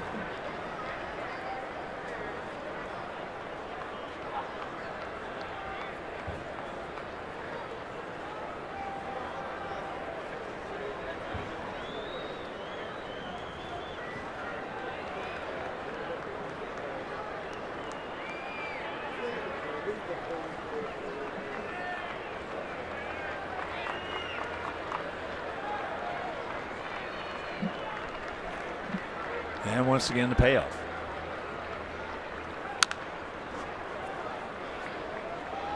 Able to stay alive. That ball had the strike zone. Good piece of defensive hitting by Jose to keep the at-bat alive. If you're just tuning in, we scored 2 quick runs in the second inning. Leadoff walk to Hashi. Avi with a high towering drive deep in the right center field. Hit the warning track, bounce into the stands for a ground rule double. And then with 2 home, men on second, third, Davidson comes up. It's a sharp line drive in the left field. Avi knew where the left fielder was, Brantley, and he came around to score. That's all it's been. 2-0 Sox. Good battle by Jose. Well, not last year, but the year before. Abreu was the best bad pitch hitter in the major leagues. He had to be. Yeah, last year for 4 months, not so good. Then he really heated it up. But you're right. I mean, if you're a run producer, there's a lot of RBI sitting there a couple inches outside. If you're a run producer, it's good to swing at it.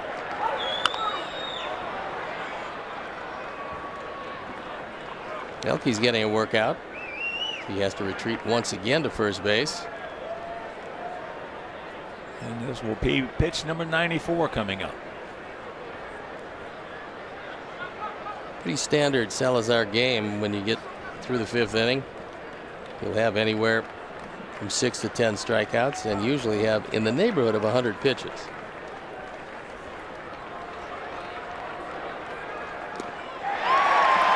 We got 7 strikeouts now for Salazar. We're halfway home, leading 2-0.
Perez. Check that. Diaz, Perez, and Jackson. Yandy Diaz struck out his first trip. 2-4-1 for us. No runs, no hits, 1 error for them. And they won the count. Outfield playing very deep in left field with Melky, and everybody else swung around toward right center.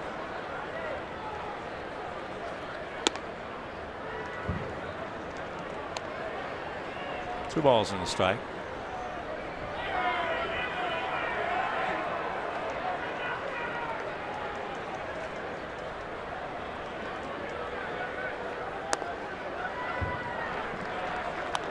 And the count's 3-1.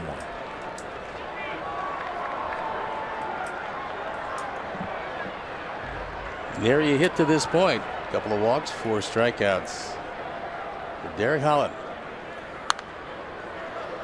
That's full.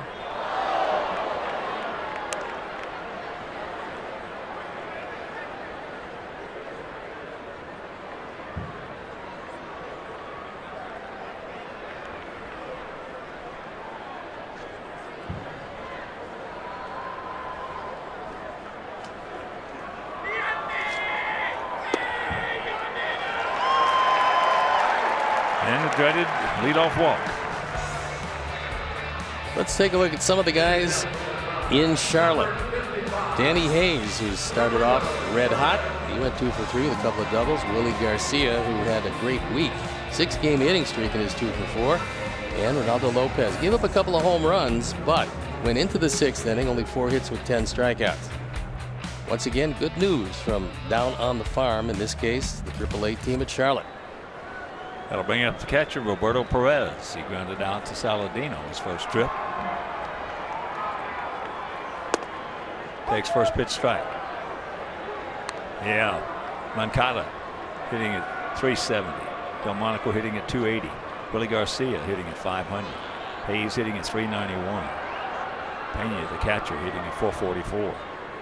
Probably not a pleasure to face that team right now. They've got a ton of talent down there. They do. Well, we said in spring training that they're going to be a tough club to beat.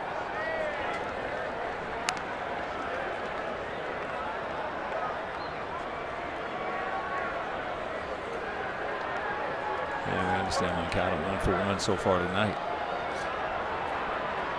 His ability to hit from both sides of the plate is not really questioned, and he's got great speed. For a guy that big, I mean, it's not that he's that tall, but he is wide. He's got tremendous shoulders and wide, strong, powerfully built. He wants to. He can swipe between 50 and 70 bases just about every year, which for a guy well in excess of 200 pounds is moving it.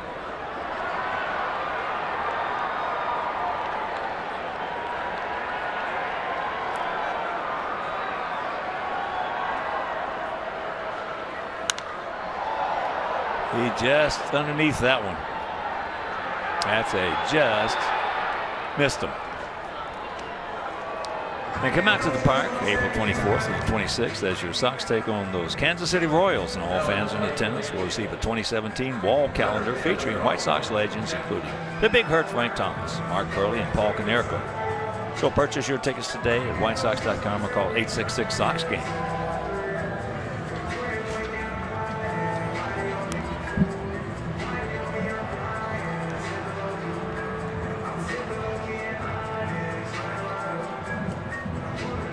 Here's Austin Jackson.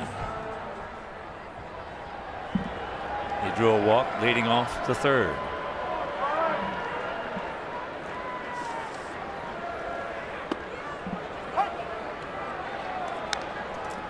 Jackson looks to be in somewhat of a platoon system with Tyler Naquin, who we saw in the ball game last night. Naquin swinging the bat from the left side, but they put Chisenhall in center field for the first time in his career on his minor league rehab, and the thought is when they call him back, it might just be center field. The ball in the right field, hit softly. Ivy comes on.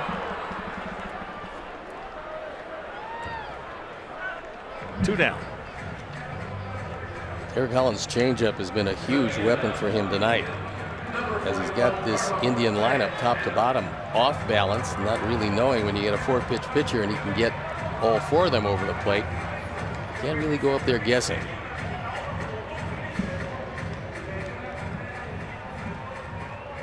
Did you ever guess location or the pitch? My first 5 years, I was just up there looking for the ball. And then after I started moving around in the box, yeah, you start guessing location more so, against a 2-pitch pitcher or a 1-pitch pitcher. Now, off a 3-pitch pitcher or a 4-pitch pitcher, you get your work cut out for you. So then you would try to dictate how. Like against you, I told you I'd be standing right on top of the plate. Right on top of the plate. I'm going to force you to really tighten that thing up, which you would have adjusted because you were a breaking ball pitcher. But you would have seen it, and you wouldn't even have to think about it. Well, it would have been different from where you set up, so that's the first thing I would notice. Exactly. Now you're right on the plate where you might have been a few inches off, and now what you're looking to my eye is you're trying to take away the outside corner. I'd have a tendency to throw in. That's what you want. You want my inside fastball. I want the inside fastball. That's exactly right. I want to try to. And even if I don't get it, even if you make your pitches on me, and I go 0 for 4 with a couple of strikeouts, it doesn't make any difference because I had a plan. And it's like Ted Williams told me. He said, unless you know how to take an 0 for 4, you can never realize your potential. He said, and you've got to understand, you're going to go to that plate a lot of times, and that guy's 60 feet 6 inches is going to be better than you. Yeah, and that's great. Great Ted Williams talk. If he wins that night, there's not much you can do about it. No, because if you make your pitches on me, I'm 0 for 4. Unless I get a little duck snort in the right field or center field or something like that. A lot of money made by guys who can hit that one mistake you make in an at-bat. There's a lot of money to be made with those guys. That to me, as I said, I've never met Barry Bonds and I don't want to. But that to me always amazed me about the stories I talk to other pitchers and other players about him. He might go to the plate 4 times and only get 1 pitch to hit, and he did not miss it. He did not pop it up and round it out. That happened time after time because it got to a point he was so devastating. I mean, a 40-year-old, he hit 370, led the league in hitting. He was so devastating that any mistake really cost you. Yeah. And he didn't see that many because not many guys wanted to pitch to him with the game on the line, certainly. But if you did and you made only 1 mistake, usually we're asking for another ball. Well, that's why it's so important for a guy to get out. I call it the house of demons. That's from the plate back, thinking the plate back. When you go in there, you're worried about what your swing plane is going to be, where your hands are, where your feet are. You're in the house of demons. That's problems behind the plate. The solutions are out in front of the plate.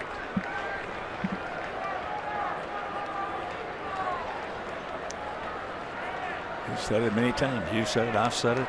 Bad idea is better than no idea at all. Davidson at third's got a good idea. Get close to the line. Chopper 2 hopper. And that'll do it. So nice. Easy inning after the leadoff walk. And we're into the 6th, still leading 2-0.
The Blackhawks start their Stanley Cup run tomorrow against the Nashville Predators. But first, join Pat Boyle, Steve Conroy, and Jamal Mayers as they break down the series on the Blackhawks playoff preview.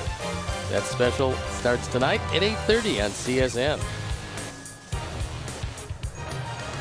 We got ourselves a 2-0 lead here going into the sixth. Oshie will lead it off. He has been in the plate twice. He's walked twice. One coming back in the second inning, and that started off that 2-run second. Looks like the Cleveland bullpen is starting to get loose as Salazar is knocking at the door of 100. That's 96 already thrown. My pet peeve in baseball. Getting close to 100 and leaving the ballgame? The pitch count. Well, it's a question of how he got there, because some nights you get 100 pitches and you're just sailing through and you feel fine. Other nights you get to 100 pitches, you've gone to the well a few times, it's been tough, you're walking guys, and then all of a sudden you feel exhausted. Well, sometimes you can throw 50 or 60 pitches, and it's more stressful than throwing 100, 105. Under duress, certainly. Foul play.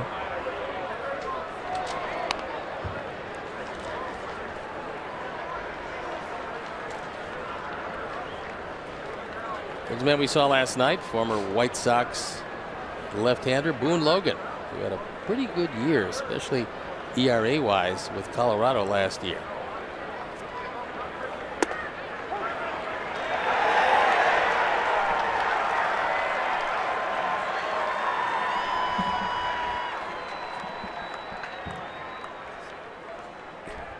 White Sox fans, join us as the Sox take on the Cleveland Indians on Saturday, April 22nd at 6:10.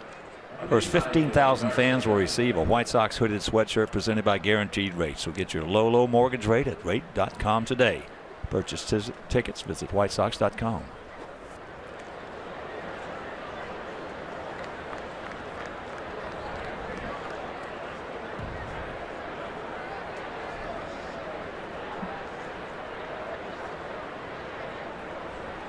Here's Avi. Avi had a big blow. That double after the leadoff walk. We'll take a look at it. Again, good movement. You start that fastball, it's a two-seamer. You started at the right hip of the left-hand hitter, and it comes back over the inside part of the plate. An old Greg Maddux trick. He used it unbelievably well all those years. And a Whitey Ford trick, and too. a Whitey Ford trick before him. Well, that was a good pitch. I mean, that was a B pitch.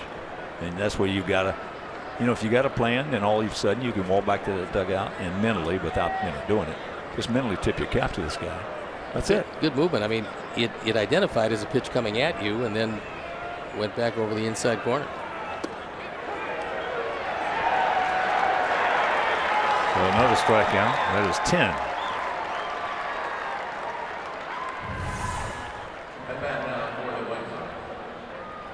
That's a good curve over the outside corner, a no-doubter, and Avi just walks back. So another Salazar one. made a dandy. Just grab some bench. Yeah, I mean, perfect That's pitch. Curveball at the knees on the outside corner. 11th career 10 strikeout game. 10 strikeout performance, and a fine one by Salazar, but he's being outpitched. There's first pitch strike to Davidson, or RBI, 2 RBI single, and also a strikeout. Well, back in April 10th or 14, he struck out 10 of us in 3 2/3 innings. I remember that game. It was something. He's got a wonderful arm and great stuff. And the only thing that will derail him from that is too many splitters and a sore elbow or forearm, which he's had in the past.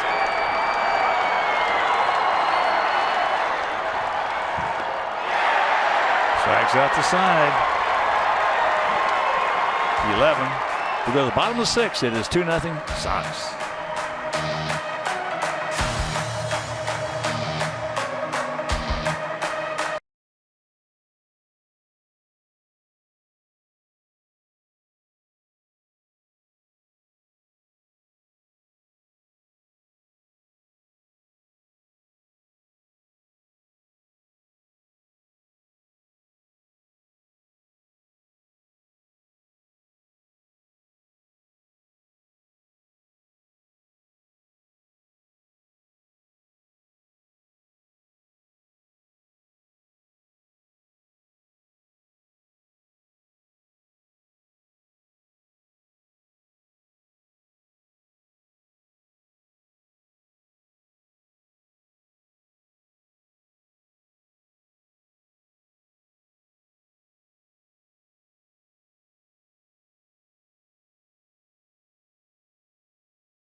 you to Brad Goldberg, who's from right here in Cleveland, attended the Ohio State University and had a chance to meet one of his all-time favorite Indians ball players, Jim Thome.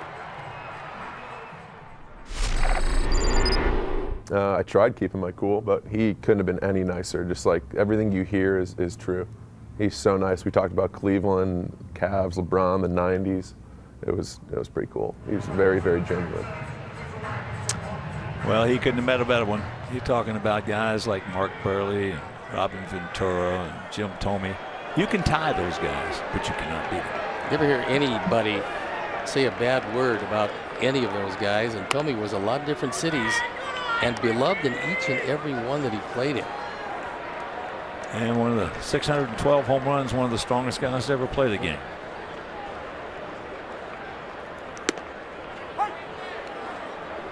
So Lindor has lined to center, and he has gone out to right.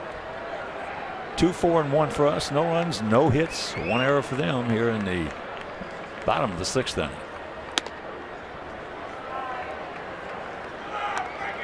It was pitch number 80.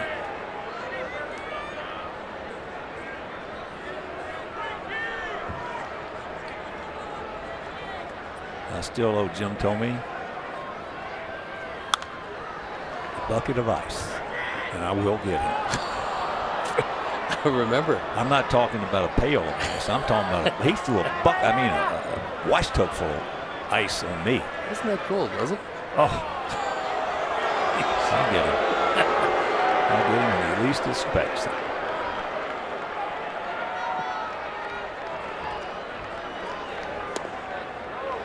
That's inside. So a full count.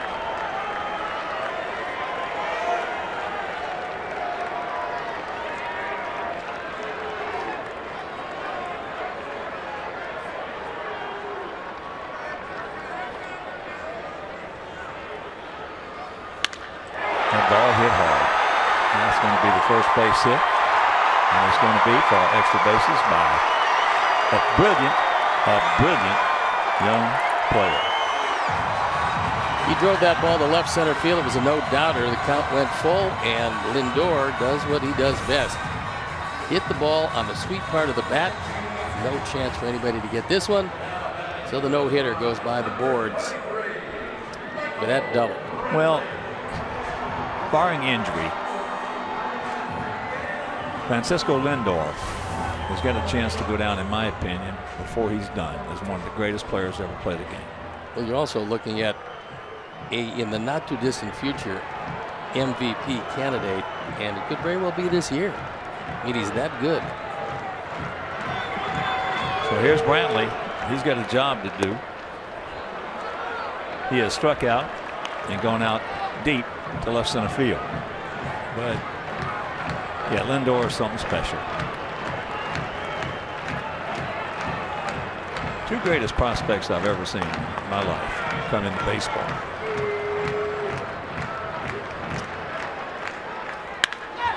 And that ball hit hard. Lindor has all of a sudden Leury Garcia made that play. He got over there in a heartbeat, gets it back in a hurry. So Lindor stays at second. Thank you. Brantley hit that one awfully hard. Two greatest prospects I've ever seen are Darryl Strawberry and Eric Davis. Those were the two best prospects I've ever seen come into the game. And Darryl, of course, big 6'6", could fly, had a great arm, could hit it 9 miles. I mean, just every aspect of the game had it covered. Eric Davis the same way, only he was a right-handed hitter. Darryl was left-handed. But I'll tell you one thing, Lindor is right up there in that tier. Well, he's just outstanding because there's nothing he can't do. Here's Encarnacion. He reached on interference by the catcher and he struck out. You know, I got a text this morning from a friend of mine. It says, Hawk, you and Sonny have been talking a lot about the Charlotte club. Who manages that ball club? Well, the guy that we both felt was going to be a good manager someday in the big leagues, and still do. His name is Mark Grudzielanek. He was a wonderful player, and I have no doubt, being a middle infielder, that he's going to be a very good manager. And he's got himself a fistful of talent down there. Yeah. pitching coach is Steve McCaddy, big right-hander.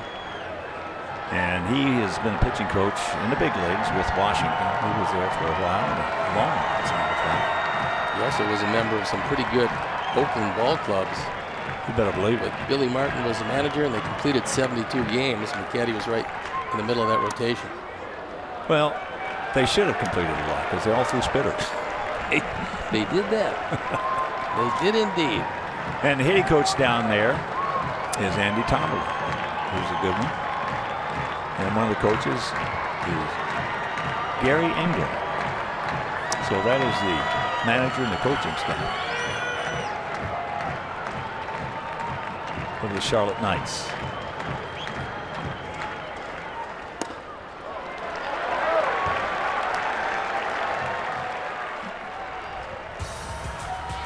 We showed you the sound bite of Brad Goldberg. That's what he's done so far, pitching out of the pen in 2 games.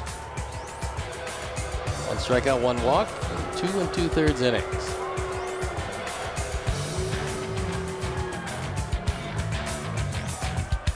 Yeah, this is going to be a fun year to watch these kids up here on the big club develop and also down in the minor leagues.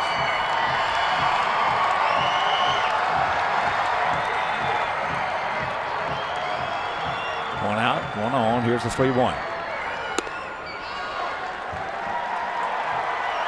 So that is ball 4. Despite the fact that Encarnacion is off to a very slow start this year, he's still terribly dangerous, and that was probably as close to a pitch around as you'll see. He wasn't going to give him anything too good to hit once he set up the double play possibility. Every now and then you see a guy, as here comes Coop. Every now and then you see a guy who is a good hitter, who is a run producer. Most of the time you will see most of your big run producers, they're dangerous guys. Dangerous guys. Well, Those are the guys. he falls into that category. Yeah. Because there's no spot of the ballpark where he can't hit it out. No. Anthony Swarzak loosening in the pen. I'll tell you, it is today in today's game, it's so much tougher than when I played or when you played. I mean, these players are so good, especially in the culture of the game, the way the game is played. As I mentioned, general managers doing their job, putting together a club that the manager only has to manage if he's got to lead 6 innings. Because you got a strong enough bullpen that just let him go. And that was, of course, Kansas City. And Dayton Moore gave Ned Yost a club, and Yost did it to a T perfectly. Got a lead, and because when you only have to suddenly get a lead for 6 innings, it changes your whole philosophy on managing. On both sides. I mean, if you know you've got to have the lead after 6, puts a lot of pressure on your offense if you're the opposition looking into the teeth of that bullpen, which for 3 or 4 years was as close to unhittable as any pen around.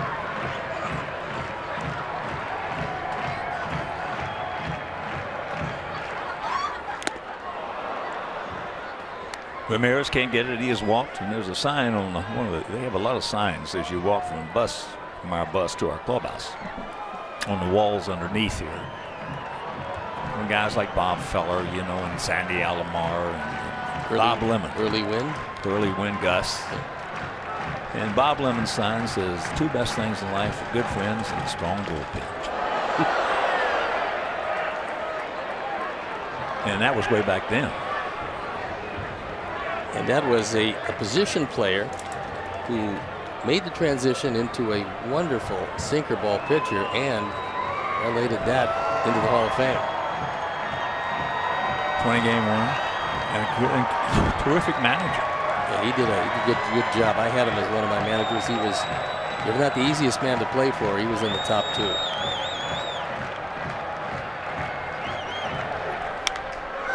When he was managing the Yankees, when George fired Billy one time, amongst many,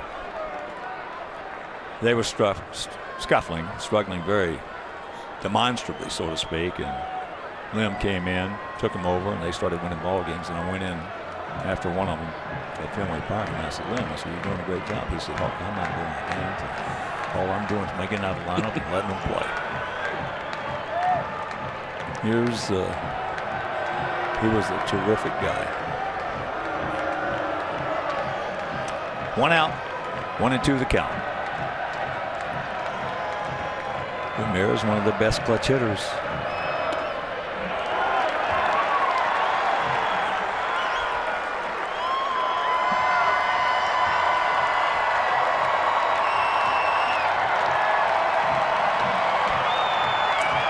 Look back to second base a time or two because Lindor's one of their best base stealers. Saladino charged with holding him close.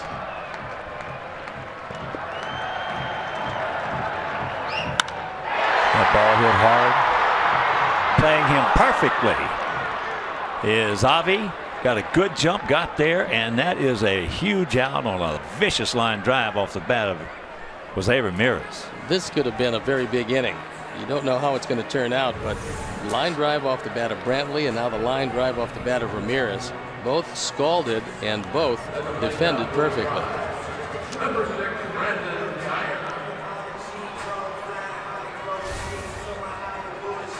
Good jump right there, Avi. So here's Geyer. A strikeout and a pop up to second.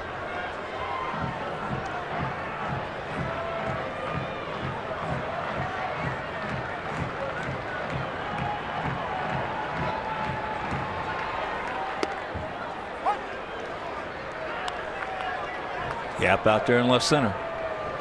You're just tuning in. We scored 2 in the top of the second. And they just picked up their first hit. That leadoff double by Lindor here in the bottom of the 6th.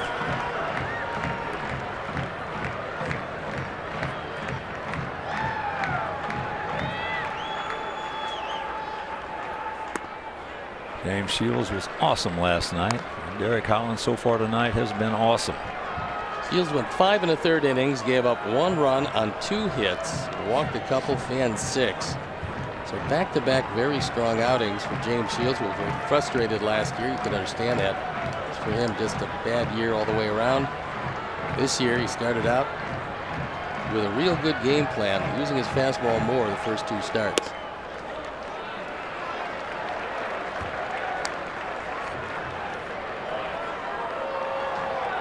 It's Boone Logan, the left-hander, Dan Otero, the right-hander.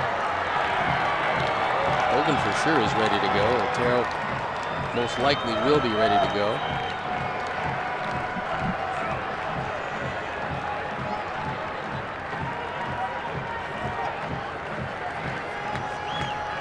And the 2-1 pitch.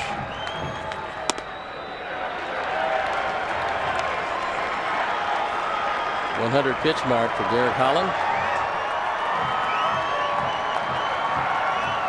This is the first inning where he hasn't consistently hit his spots, and it's pitch number 24 this inning. His most difficult to this point.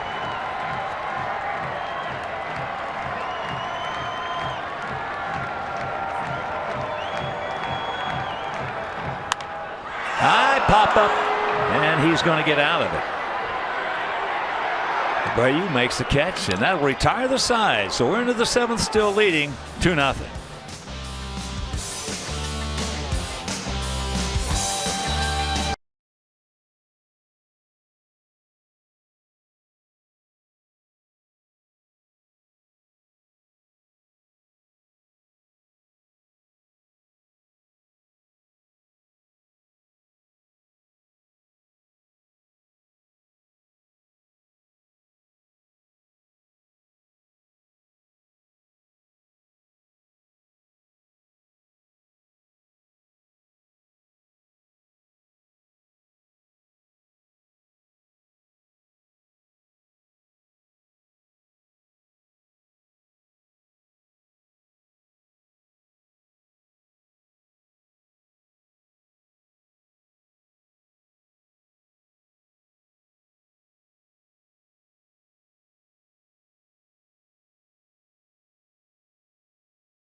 Salazar.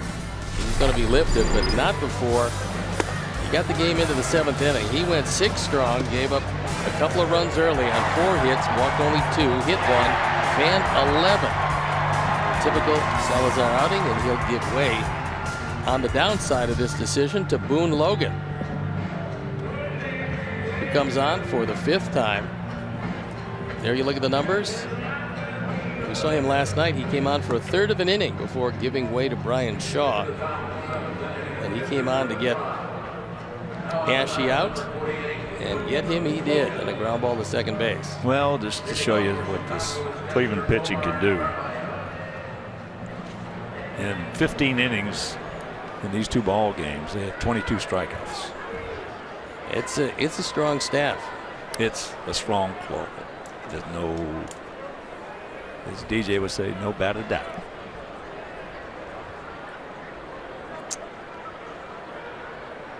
Strong club is here. Is Narvaez. Yuri on deck. Saladino in the hole.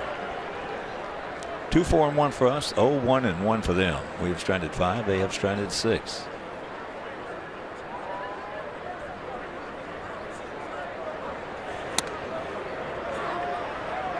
That just missed him, and Otero continues to throw in the bullpen. It could very well be it's going to be a short outing for Boone Logan.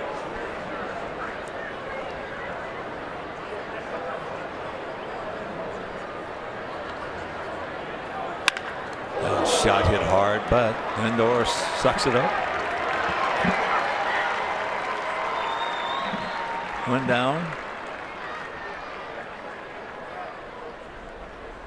It's all positioning. And that one whizzed by the glove of Boone Logan, but he turns around, and very welcome sight of Francisco Lindor playing up the middle to make the play. So here's Leury. He was hit by a pitch and he grounded to second. We got some finals from you around around the big league. St. Louis beat Washington 6-1. National Park. San Diego shuts out the Rockies 6-0 in Denver. Detroit 5, Minnesota 3 at Comerica Park. Yankees double up Tampa Bay in the Bronx 8-4. That's where we will finish up this 9-game road trip. We'll have 3 in Minnesota and 3 in New York. That ball hit sharply right over the top. He reminds me a lot of Jose Valentin when he comes right over the top. Valentin had a strong and very accurate arm. And one of the classiest throwing motions. Well, this is going to be the last pitch Boone Logan throws, as his shortstop able to set himself. He's got a very strong arm. Throw right on the money. So the last pitch that Boone will throw. Harry Francona asking for the baseball, asking for the bullpen to come in, and as they do, we'll step out. Be back after these messages.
The pen is the big right-hander, Dan Otero.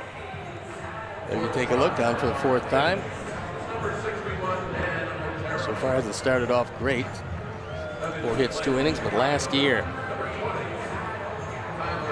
against his changeup, the league hit .061. 2 for 33 against the changeup from Otero. That's pretty good. It's tell you. Good changeup. 5 worst words a hitter can have. He's got a great changeup.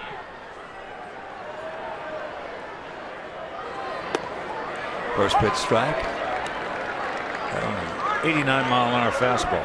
Also, another good attribute to have is getting hitters to chase after your stuff. And Otero, last year, 36.7% of the time they chased pitches out of the zone. That branded him 12th best, 172 qualified starters. So between chasing at his slider and his straight change and swinging and missing it, he's been pretty good. Well, in my experience in all these years in baseball, I think everybody thinks it's the curveball down and away, but I think the 2 most chased out of the zone pitches have been high fastballs and low changeups. Certainly the high fastball has come well back in vogue, as a lot of pitchers who don't have overwhelming stuff realize how difficult it is to hit 91 or 92 face high.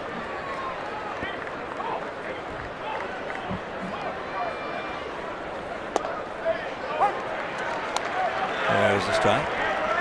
So a full count. Saladino, who's 0 for 3, he's going out deep left, struck out and grounded to third.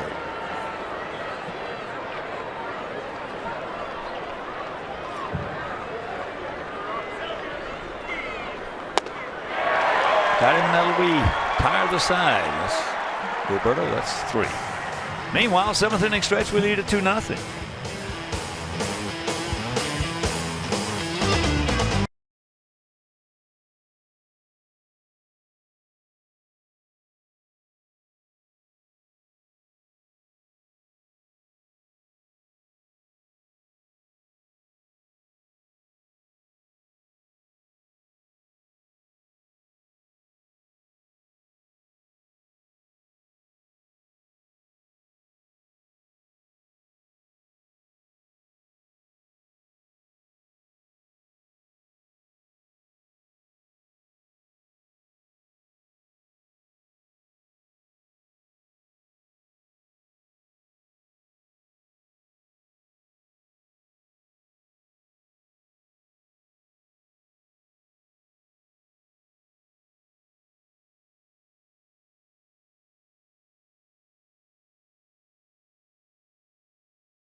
Fan cam, bring the fun home.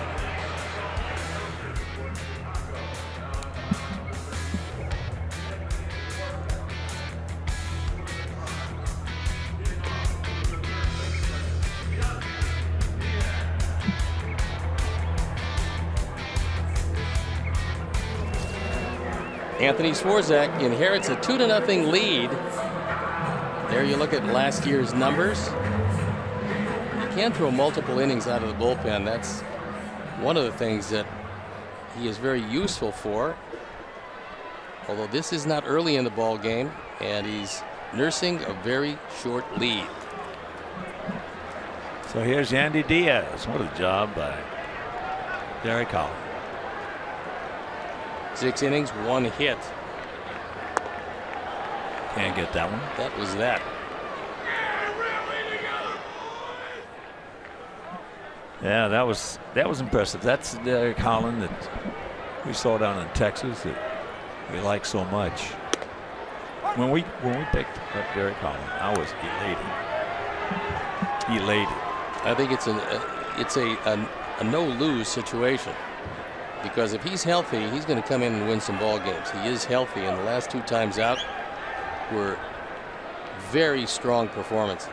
Well, I love pitchers with tremendous mound presence, and he has that. He does that. Very confident in his stuff. He used 4 pitches tonight. Used them very well. Changed speeds. Had the Indians off balance all night, and they hit a couple of balls hard. That was it. Brantley hit 1 hard. Ramirez 1 hard. Lindor hit 1 hard.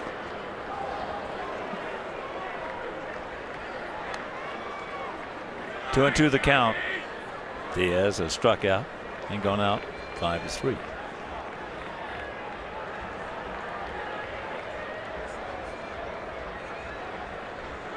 Outfield around to the right to the 25-year-old third baseman.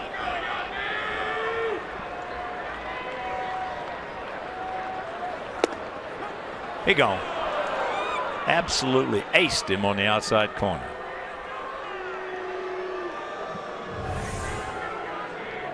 See where Omar wants it? Anthony throws it right there. He just put it in the glove, and when a catcher doesn't have to move more times than not, you're going to get the benefit of the call.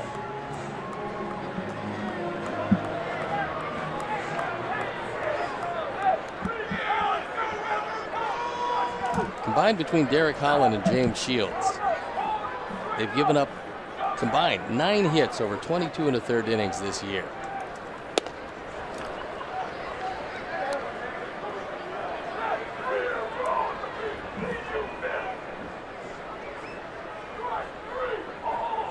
Oh, 1 the count to Perez, who is grounded to second, popped up to left. Couple of good breaking balls, perfectly thrown, low and away. But Perez with no chance.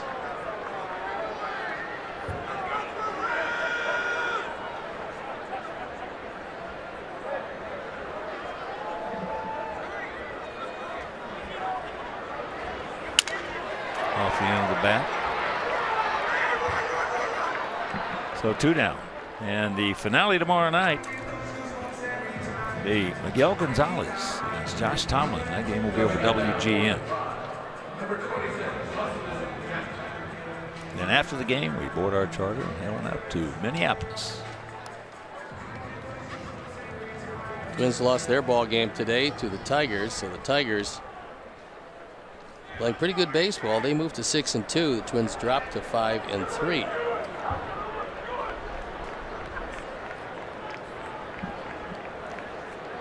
Austin Jackson has walked, and he's looped out to right field. Can't get it. They got him listed at 95 for that fastball. If it truly was, it's one of the hardest fastballs Anthony has thrown in some time.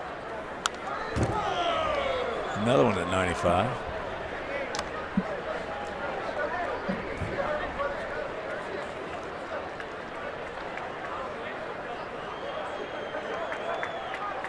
Amazing what adrenaline can do.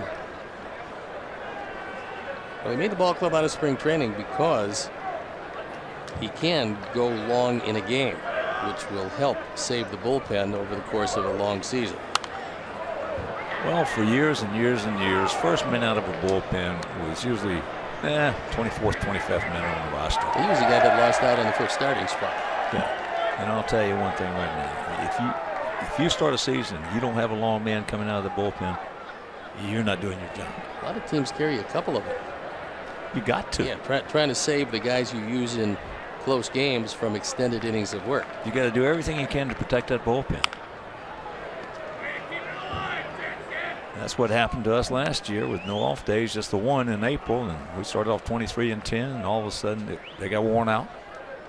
And we went to 23 at one point. No, it didn't work out real well after 23-10. No. But we had the best bullpen in the major leagues last year in April. 1.69 ERA. You remember Matt Albers got everybody out. Set the all-time record for consecutive scoreless appearances as far as the White Sox were concerned. And then he first gave up an unearned run, then gave up some earned runs, and then all of a sudden that sinker that was sinking stopped sinking. Didn't have a chance to.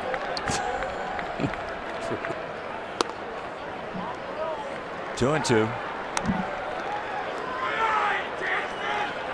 Anthony wanted that one, but Jeff Kellogg said no. And last year, the best bullpen in the major leagues in April, and the 26th best or 27th best in May. Yeah, things kind of dissolved.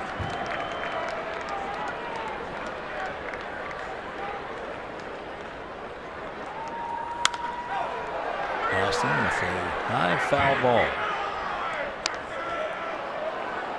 That's in the section.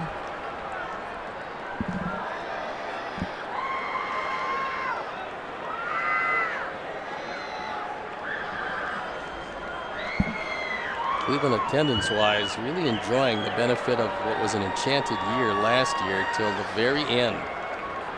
They doubled their season ticket base.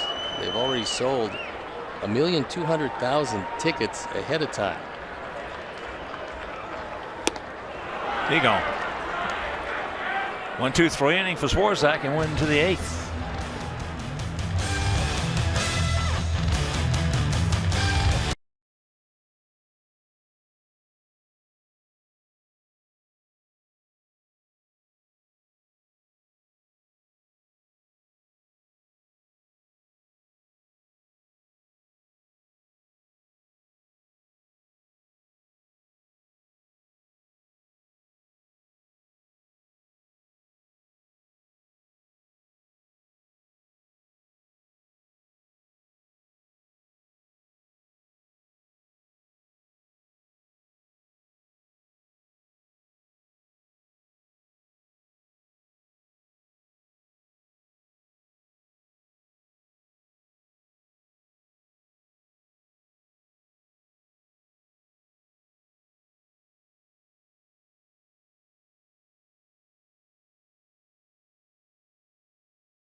Now at eclicklending.com. eClick is located in Chicagoland and rated A+ by the Better Business Bureau. eClick Lending, boom, your mortgage just happened. 2-0 Sox here in game 2 of this 3-game set. We lost last night 2-1 in 10 innings. So Anderson, Cabrera, and Abreu.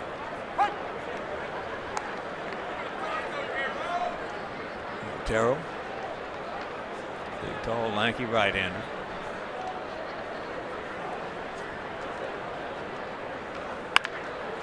Gives a little wave at that one. So Tim is now 1 for 4. And a reminder, MLB TV Premium is back and better than ever. Watch every out-of-market regular season game live or over 400 supported devices. Plus, get a free subscription to At-Bat Premium, the #1 app for live baseball. Blackout and other restrictions apply. Visit MLB TV for details. And that is something, if you're a baseball fan, you got to get. It is a wonderful resource to find out what's going on all over baseball, to watch games, to see highlights, anything you want, breaking news, it's right there. Well, I'll tell you what, they have an absolute. That's up the middle, and what they do, what a play! I don't think they're going to be able to get him. Beautiful play! Wow. Ramirez is a shortstop by trade. Makes a great play up the middle, and because he was a shortstop, he's got enough arm moving away from the throw to get it there on time and in the neighborhood of Santana. It's a Boy, when terrific he's play. going that hard to his right, I didn't think he had a prayer of getting it. Nope. A terrific play. So here's Abreu. And there was no doubt about it. I believe they just signed him to an extension, didn't they? Yes, they did. And justifiably so after last year. Jason Kipnis, whose spot he is currently occupying at second, was hit in his second rehab start, hit off the hand, taken out of the game for precautionary reasons. Shouldn't be too long before he's back here, but I think he wants to try to avoid the baseball a bit more, coming back from injury and taking one off the hand with all those small bones and everything involved. They're saying just for precaution, so hopefully nothing is wrong and they'll see him not too distant future. Well, we talked about it last night. Brantley, one of the leaders of this ball club, as is Kipnis. But Kipnis, for the most part, the heart and soul of this team. They make a But good on the double other play side of that combination. page, Steve, last year, you talk with the Cleveland people. There's Brantley. You talk to the Cleveland people, they'll tell you that Jose Ramirez was the MVP last Well, year. Ramirez is going to be in the lineup, but he's probably going to be sitting there at third base. It's what he did most of last year. That's out of play. Abreu is 0 for 3 with a couple of strikeouts.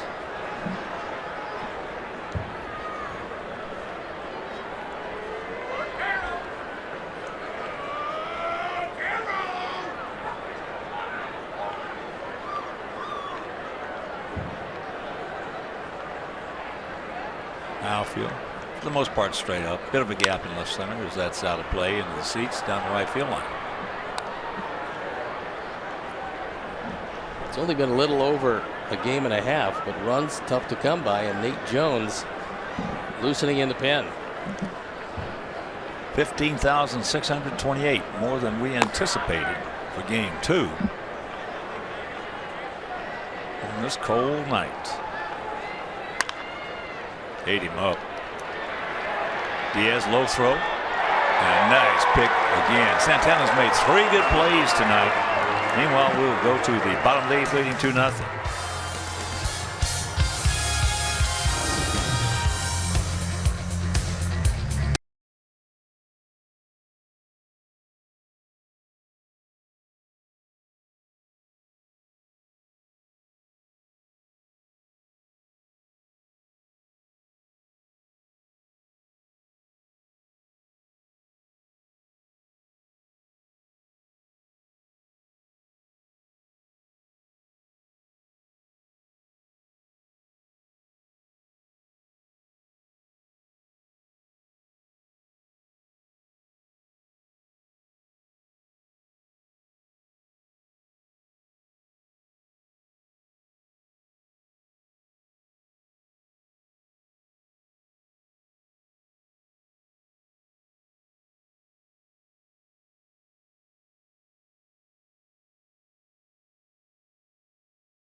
It is Nate Jones, who we saw last night. Last night, Nate didn't have a good feel for the strike zone. He walked 3, one of them an intentional walk, but he got out of 1 inning without giving up anything. There you see the numbers on for the 4th time, and he's nursing a 2-run lead with the top of the order coming up, and no walks would help him quite a bit. Top of the order, Santana, Lindor, and Brantley. He's got his work cut out for him.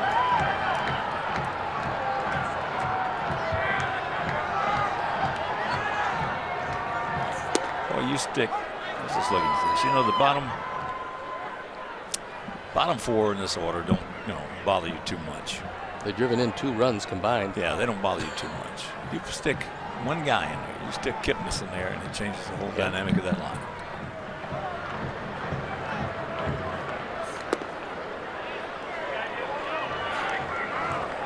Well, they had a sore arm. They think that the arm is back 100%. Obviously, they will take a further look at that hand where he got hit, but Kipnis should be back. Chisenhall should be back tomorrow. Kipnis a few days after that, and when they get them back, this Cleveland team, which is always tough anyway, it's going to be a whole lot tougher. There's no question. I've always thought. I thought that he still hasn't even scratched the surface on what he's possibly can do. He's a former #1 draft pick, and they love his talent, but he has some problems hitting left-handers, so they eliminate that by platooning him. Yeah, if he comes back and he regains a bit of a form. He got hot last year one time in the series against us, and he looked like we all thought he could look. And they've got an outfielder coming who plays center very well. Zimmer? It is Bradley Zimmer. That's off the glove of. Can't get him. It's going to be a base hit. Leadoff man aboard. I wonder if Nate might have gotten stepped on at first base or not. The ball trickled away. We'll watch it again. Jose with some problems with this one. And it does trickle away. Good play by Saladino getting the ball there, but we'll watch it again. Nate looking for it. He did not get stepped on. He got hit by the ball, and they're going to take a look at him as that ball looked like it caromed off his ankle.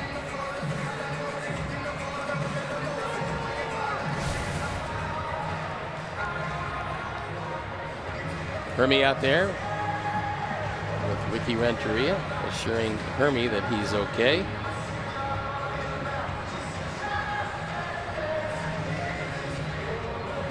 It's going to be a base hit.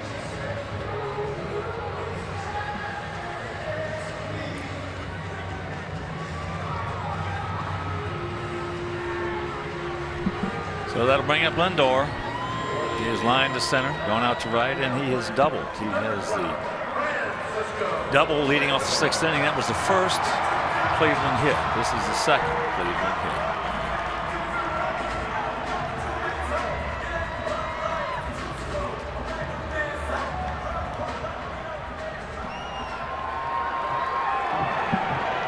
We saw Lindor last night as the second hitter of the ball game hit a home run.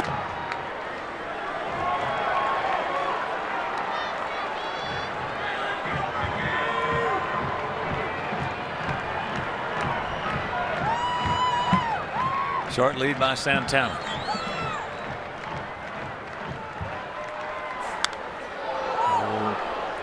He got after it.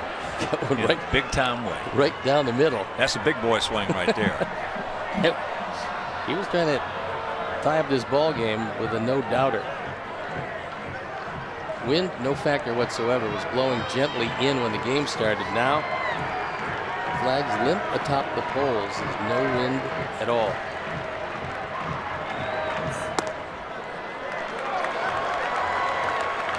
So the count now goes to Lindor. 2-1.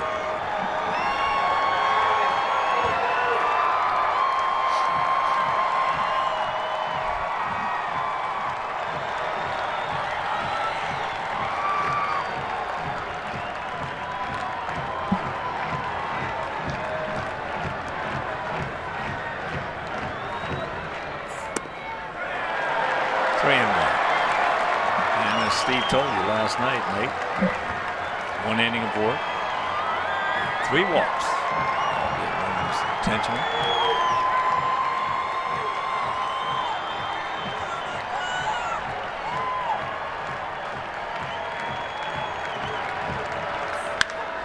That ball hit high and deep in the center field. The Erie back, he's looking up, and it's off the wall. So the tying runs aboard with nobody out. That 3-1 pitch, if it's a fastball, it better be in a great spot, because you've got a hitter, any hitter. But Lindor has been red hot. Any hitter would be squeezing the sawdust out of the bat to get a 3-1 fastball. And he got one. It was up and out over the plate. Now, Francisco thinks it's gone. Santana has to hold up, see where the ball drops. It finally does, and all he can do is coast into third. The tying runs on. And here's Brantley, who had the base hit that won the ball game last night. Brantley 0 for 3, a strikeout twice. He has gone out to center field once deep and once hard.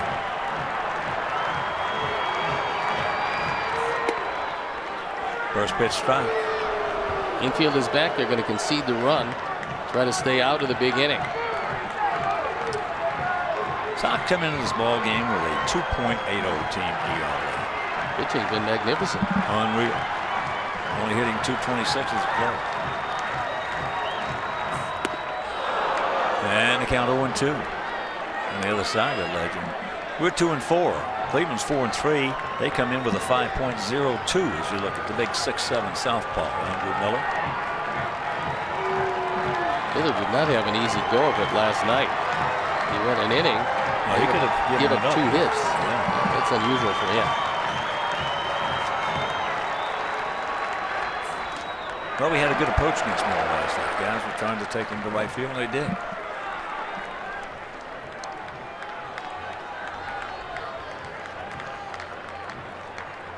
In the course of his career, Michael Brantley is a .331 hitter with runners in scoring position, which will certainly endear yourself to the front office of any organization you happen to be playing for when you have those kind of numbers.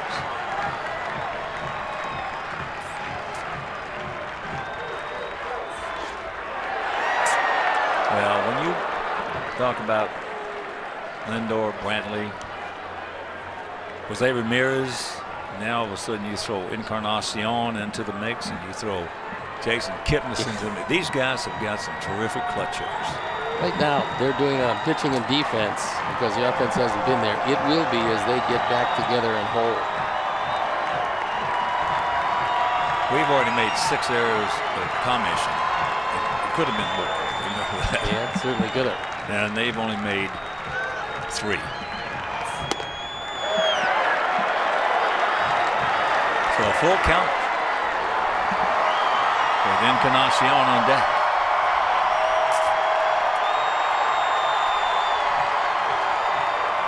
Twice last night, Encarnacion with the bases loaded, grounded into double plays.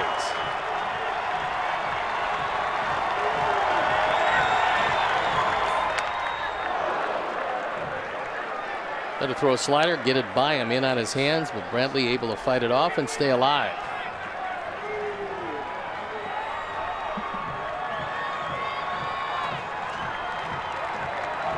Bottom of the 8th inning and a 2-0 Sox lead, but trouble a brewing.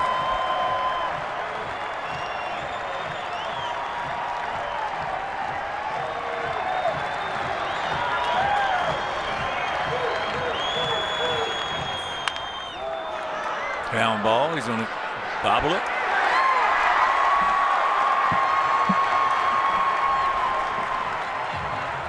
He had to play at the plate. Yeah, he did. Santana was coming, would have been dead to rights, but unfortunately the bobble, and then you take the out you're given. Here you see Santana, he's coming. Jose's going to have him by 5 steps, but he bobbles the ball and puts the tag on. So run batted in for Brantley, his 5th. Now the tying run with 1 out at third, and here's Encarnacion.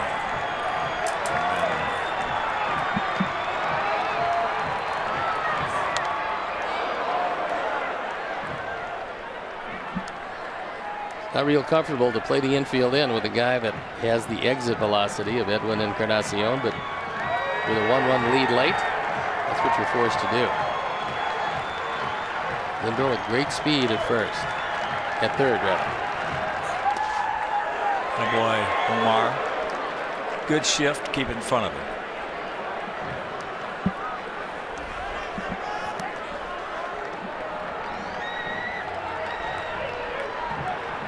Lindor did it well because when he was coming home after a secondary lead, he was in foul territory. As he went back to third, he was in fair territory, taking away any angle at all for Narvaez if he thought about throwing it.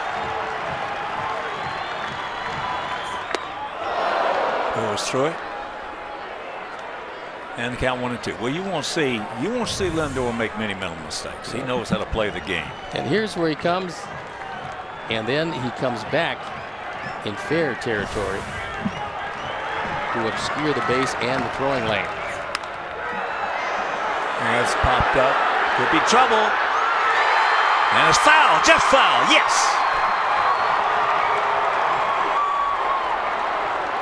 Just foul.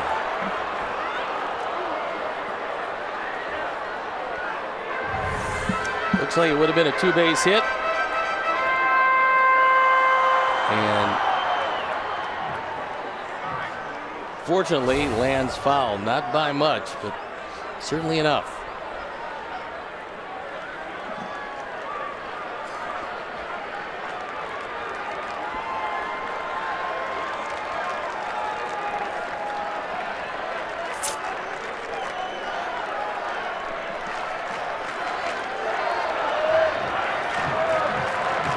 Omar calls a slider here. He's got to do everything he can to make sure it does not get by. There was a slider. Now, if it was a slider, don't make it a get-me-over slider. No, it's a fastball now. You cannot throw guys like this get-me-over breaking balls, especially on 3-2. Those have a tendency to go a long way. 2 balls, 2 strikes.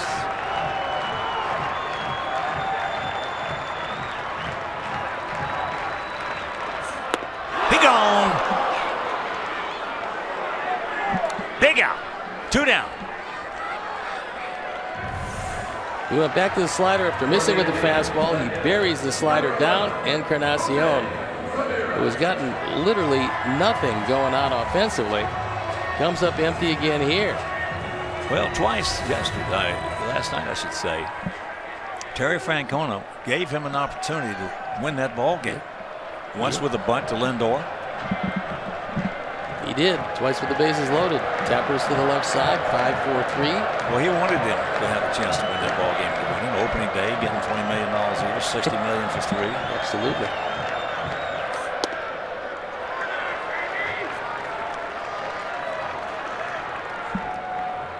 Ramirez cannot ease up on this little guy. He's one of the last guys in this lineup you want to play in situations like this late in the ball game.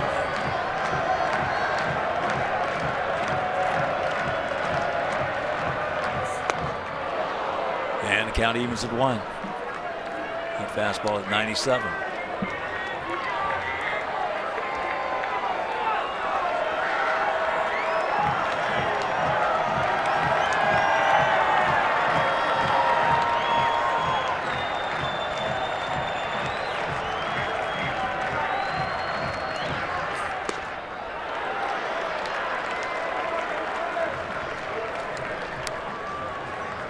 Two and 1 to count.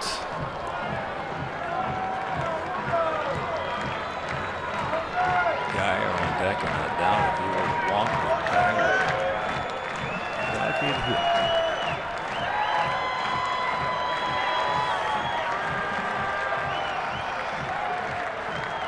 Two 2-1 pitch. Down ball. Sucks it up. And he gets out of it with just the 1. And we'll go to the 9th, leading by 1.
game. It's Miller time, brought to you by Miller Lite, and the Miller moment comes off the bat of Matt Davidson. A base hit, plates a pair. That's the difference in his ball game.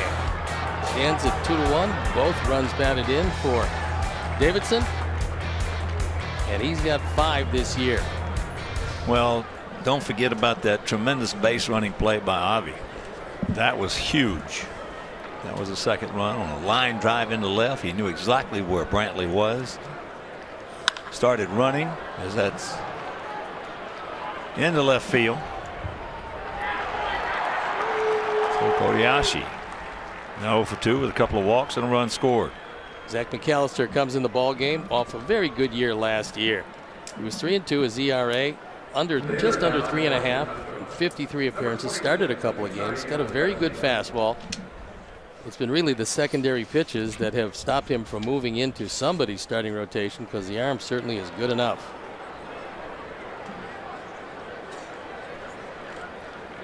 Here's Avi's 1 for 3, but it was a huge base hit. High towering drive into right center field, hit the warning track, bounced into the stands for the ground rule double after Anshi had walked, set up the 2-run single by Davidson.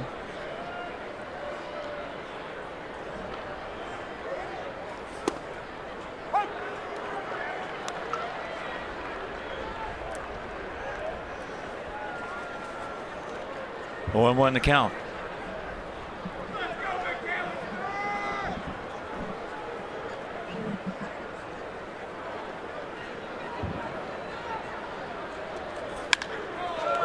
That ball hit high and deep into right center field. That's playable.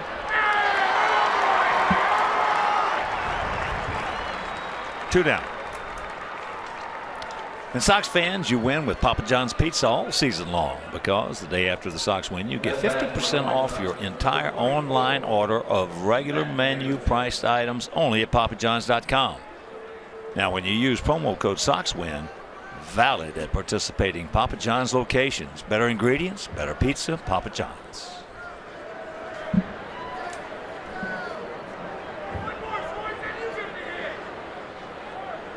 Here's Davidson.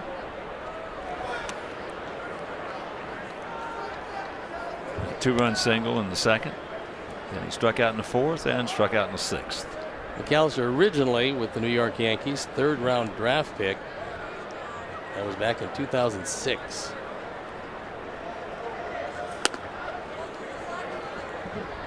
Big, strong guy. 6'6", 240. Throws hard and has been very durable for the Indians. He first surfaced in the big leagues in 2011 with the Tribe. He's had parts of a number of years since then. That's high. Get out of here. It will.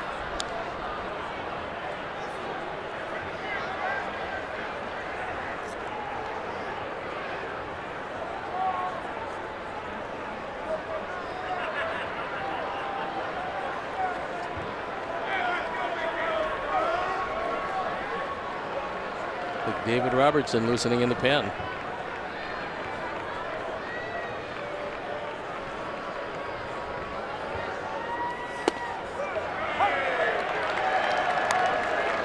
Two out, 2 balls, 2 strikes.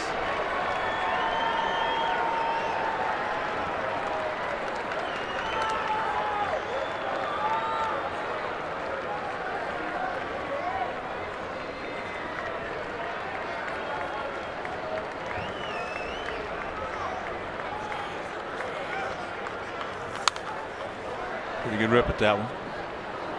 Davidson just turned 26 back in March. 6'3", 230 pounds with some big power.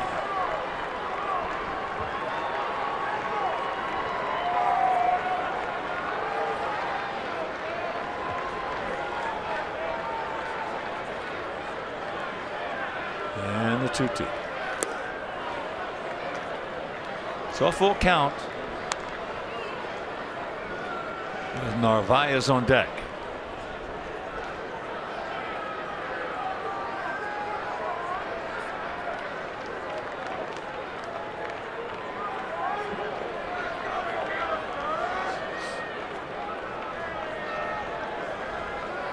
payoff pitch to make.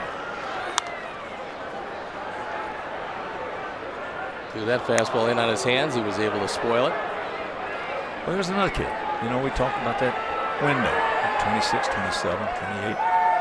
Guys with talent like Davidson certainly has. This is usually when they either get over the hump or they don't.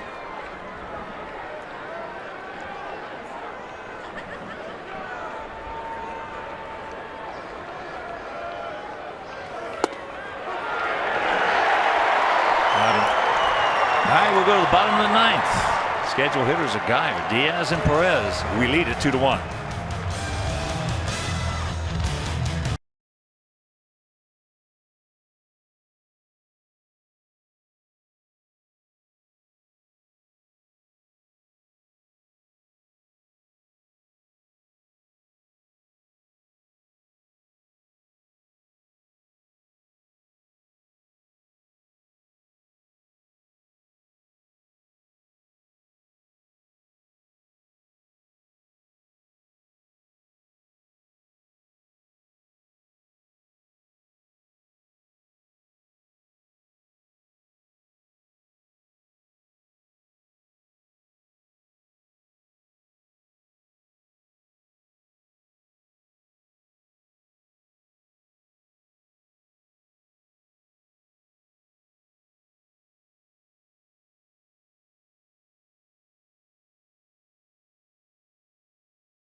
Foley and Eddie Olczyk during the first round of the Stanley Cup playoffs. Tune in to the hometown call for Game 1 tomorrow night. Coverage starts at 6 p.m. with Blackhawks pregame live. And that brings David Robertson out of the bullpen in line for a save.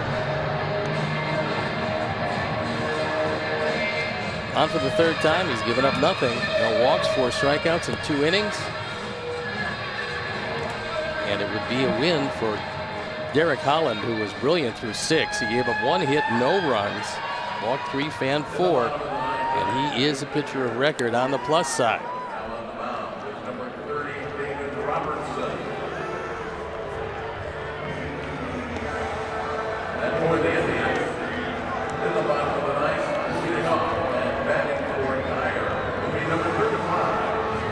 Robinson last night looked sharp.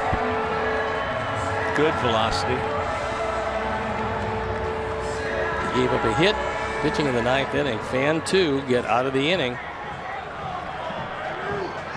So here's Abraham Almonte hitting for Geyer. Yandy, Diaz on deck. Roberto Perez in the hole.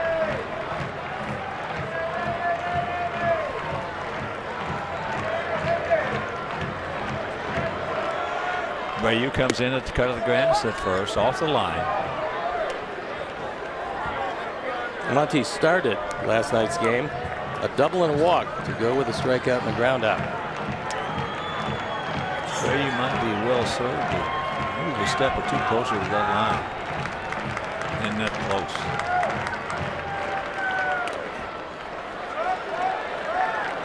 One and one to count.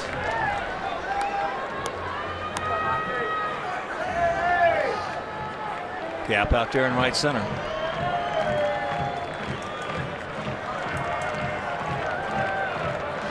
Sox lost last night 2-1 in 10 innings, trying to win tonight 2-1 in 9.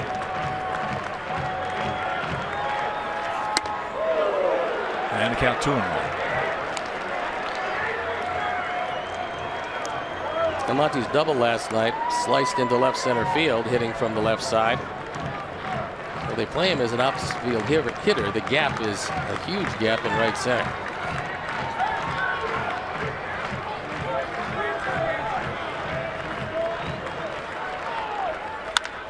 Chopper to Hopper. And a big out.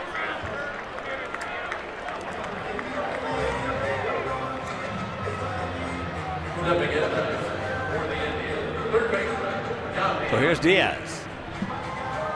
And the 0 for 3, a couple of strikeouts and a ground out. Diaz faced David last night, got a base hit. He was the only man to get a hit in an otherwise pretty strong 9th inning, authored by David Robertson.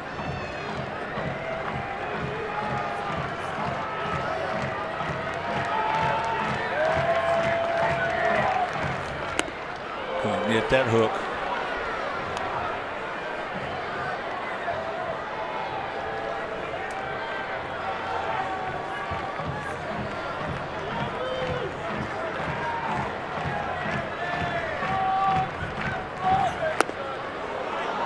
I don't think there's any reason to throw a waste pitch, just another curveball, and that will be it, the way he approached the first two. If it ain't broke, don't fix it. Look in at Omar. That is the hook.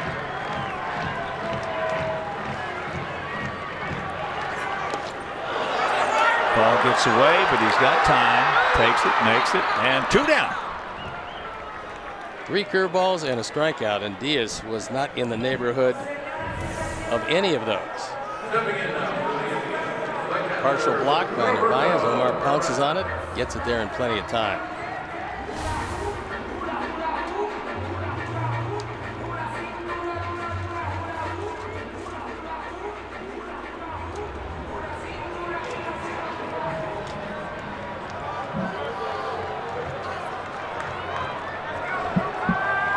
So here's Perez. Grounder to second, pop up to left, and a grounder to short.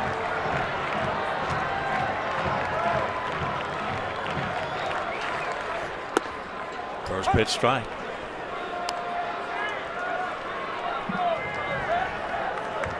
Just going to remind you, Miguel Gonzalez tomorrow night in the finale of this 3-game set. And hopefully it'll be the rubber match against Josh Tomlin, and the game will be over WGN. And the count very quickly, 0-2. So, whole lot of confidence by David Robertson for that curveball, and he's mystifying Indian hitters because they're not even close.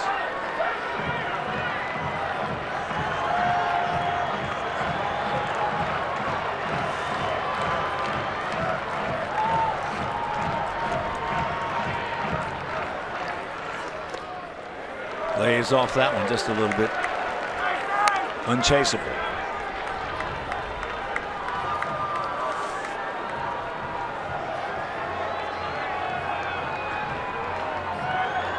Also, if you're just tuning in, Tom Frazier. Little flu bug. Boy, that thing is decimating the Red Sox. It has that, and hopefully it does not run rampant through our ball club. So 2 out. And the 1-2 pitch.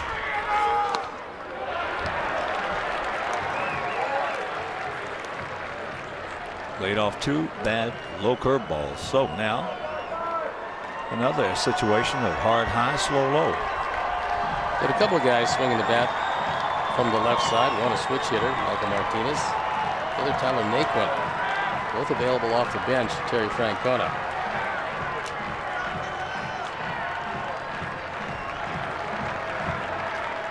Two. He gone, and this ball game is over. So the Sox even up the series in twin games. They win 2-1 in 10 last night. We win 2-1 in 9 this evening, and I'll tell you, a couple of strikeouts for Robertson, who, as we mentioned last night, was very sharp, as he was this evening, Steve. Well, after a steady diet of breaking balls to Perez, he heats him up with a fastball in the outside corner. Nailing down the first win in a White Sox uniform for Derek Holland, who was brilliant. Swarzak was very good coming in after him. Swarzak, Jones, Robbie, and a 2-1 finale in this one. So they swap 2-1 victories in the first 2 of the series. Well, we have seen some really good pitching. James Shields last night. Looks like James back, and Derek Holland tonight. Derek was just terrific. He had everything going for him. 1 hit in 6 innings. The slider was right where he wanted it. He changed speeds well, used the straight change more than we saw last time out, and painted the inside corner on more than a couple of hitters. So a great night for Holland, and the bullpen backs him up.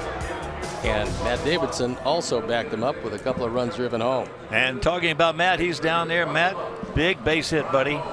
Yeah, thank you. You know, pitchers duel out there tonight. I mean, they were just nasty both sides, and you know, 2 runs proved to be all we needed. Well, we're seeing some outstanding pitching, as you mentioned, from both sides. And last night you hit a big base hit that could have been, in essence, a game winner. So you got, you know, you got to be feeling really good about yourself. Yeah, you know, I think it's a good start to the season for me. You know, kind of playing the new role in DH and pinch hitting, and you know, not getting every day at bat. So just trying to, you know, get a little bit less movement, try to be on time a little bit more, and you know, and so far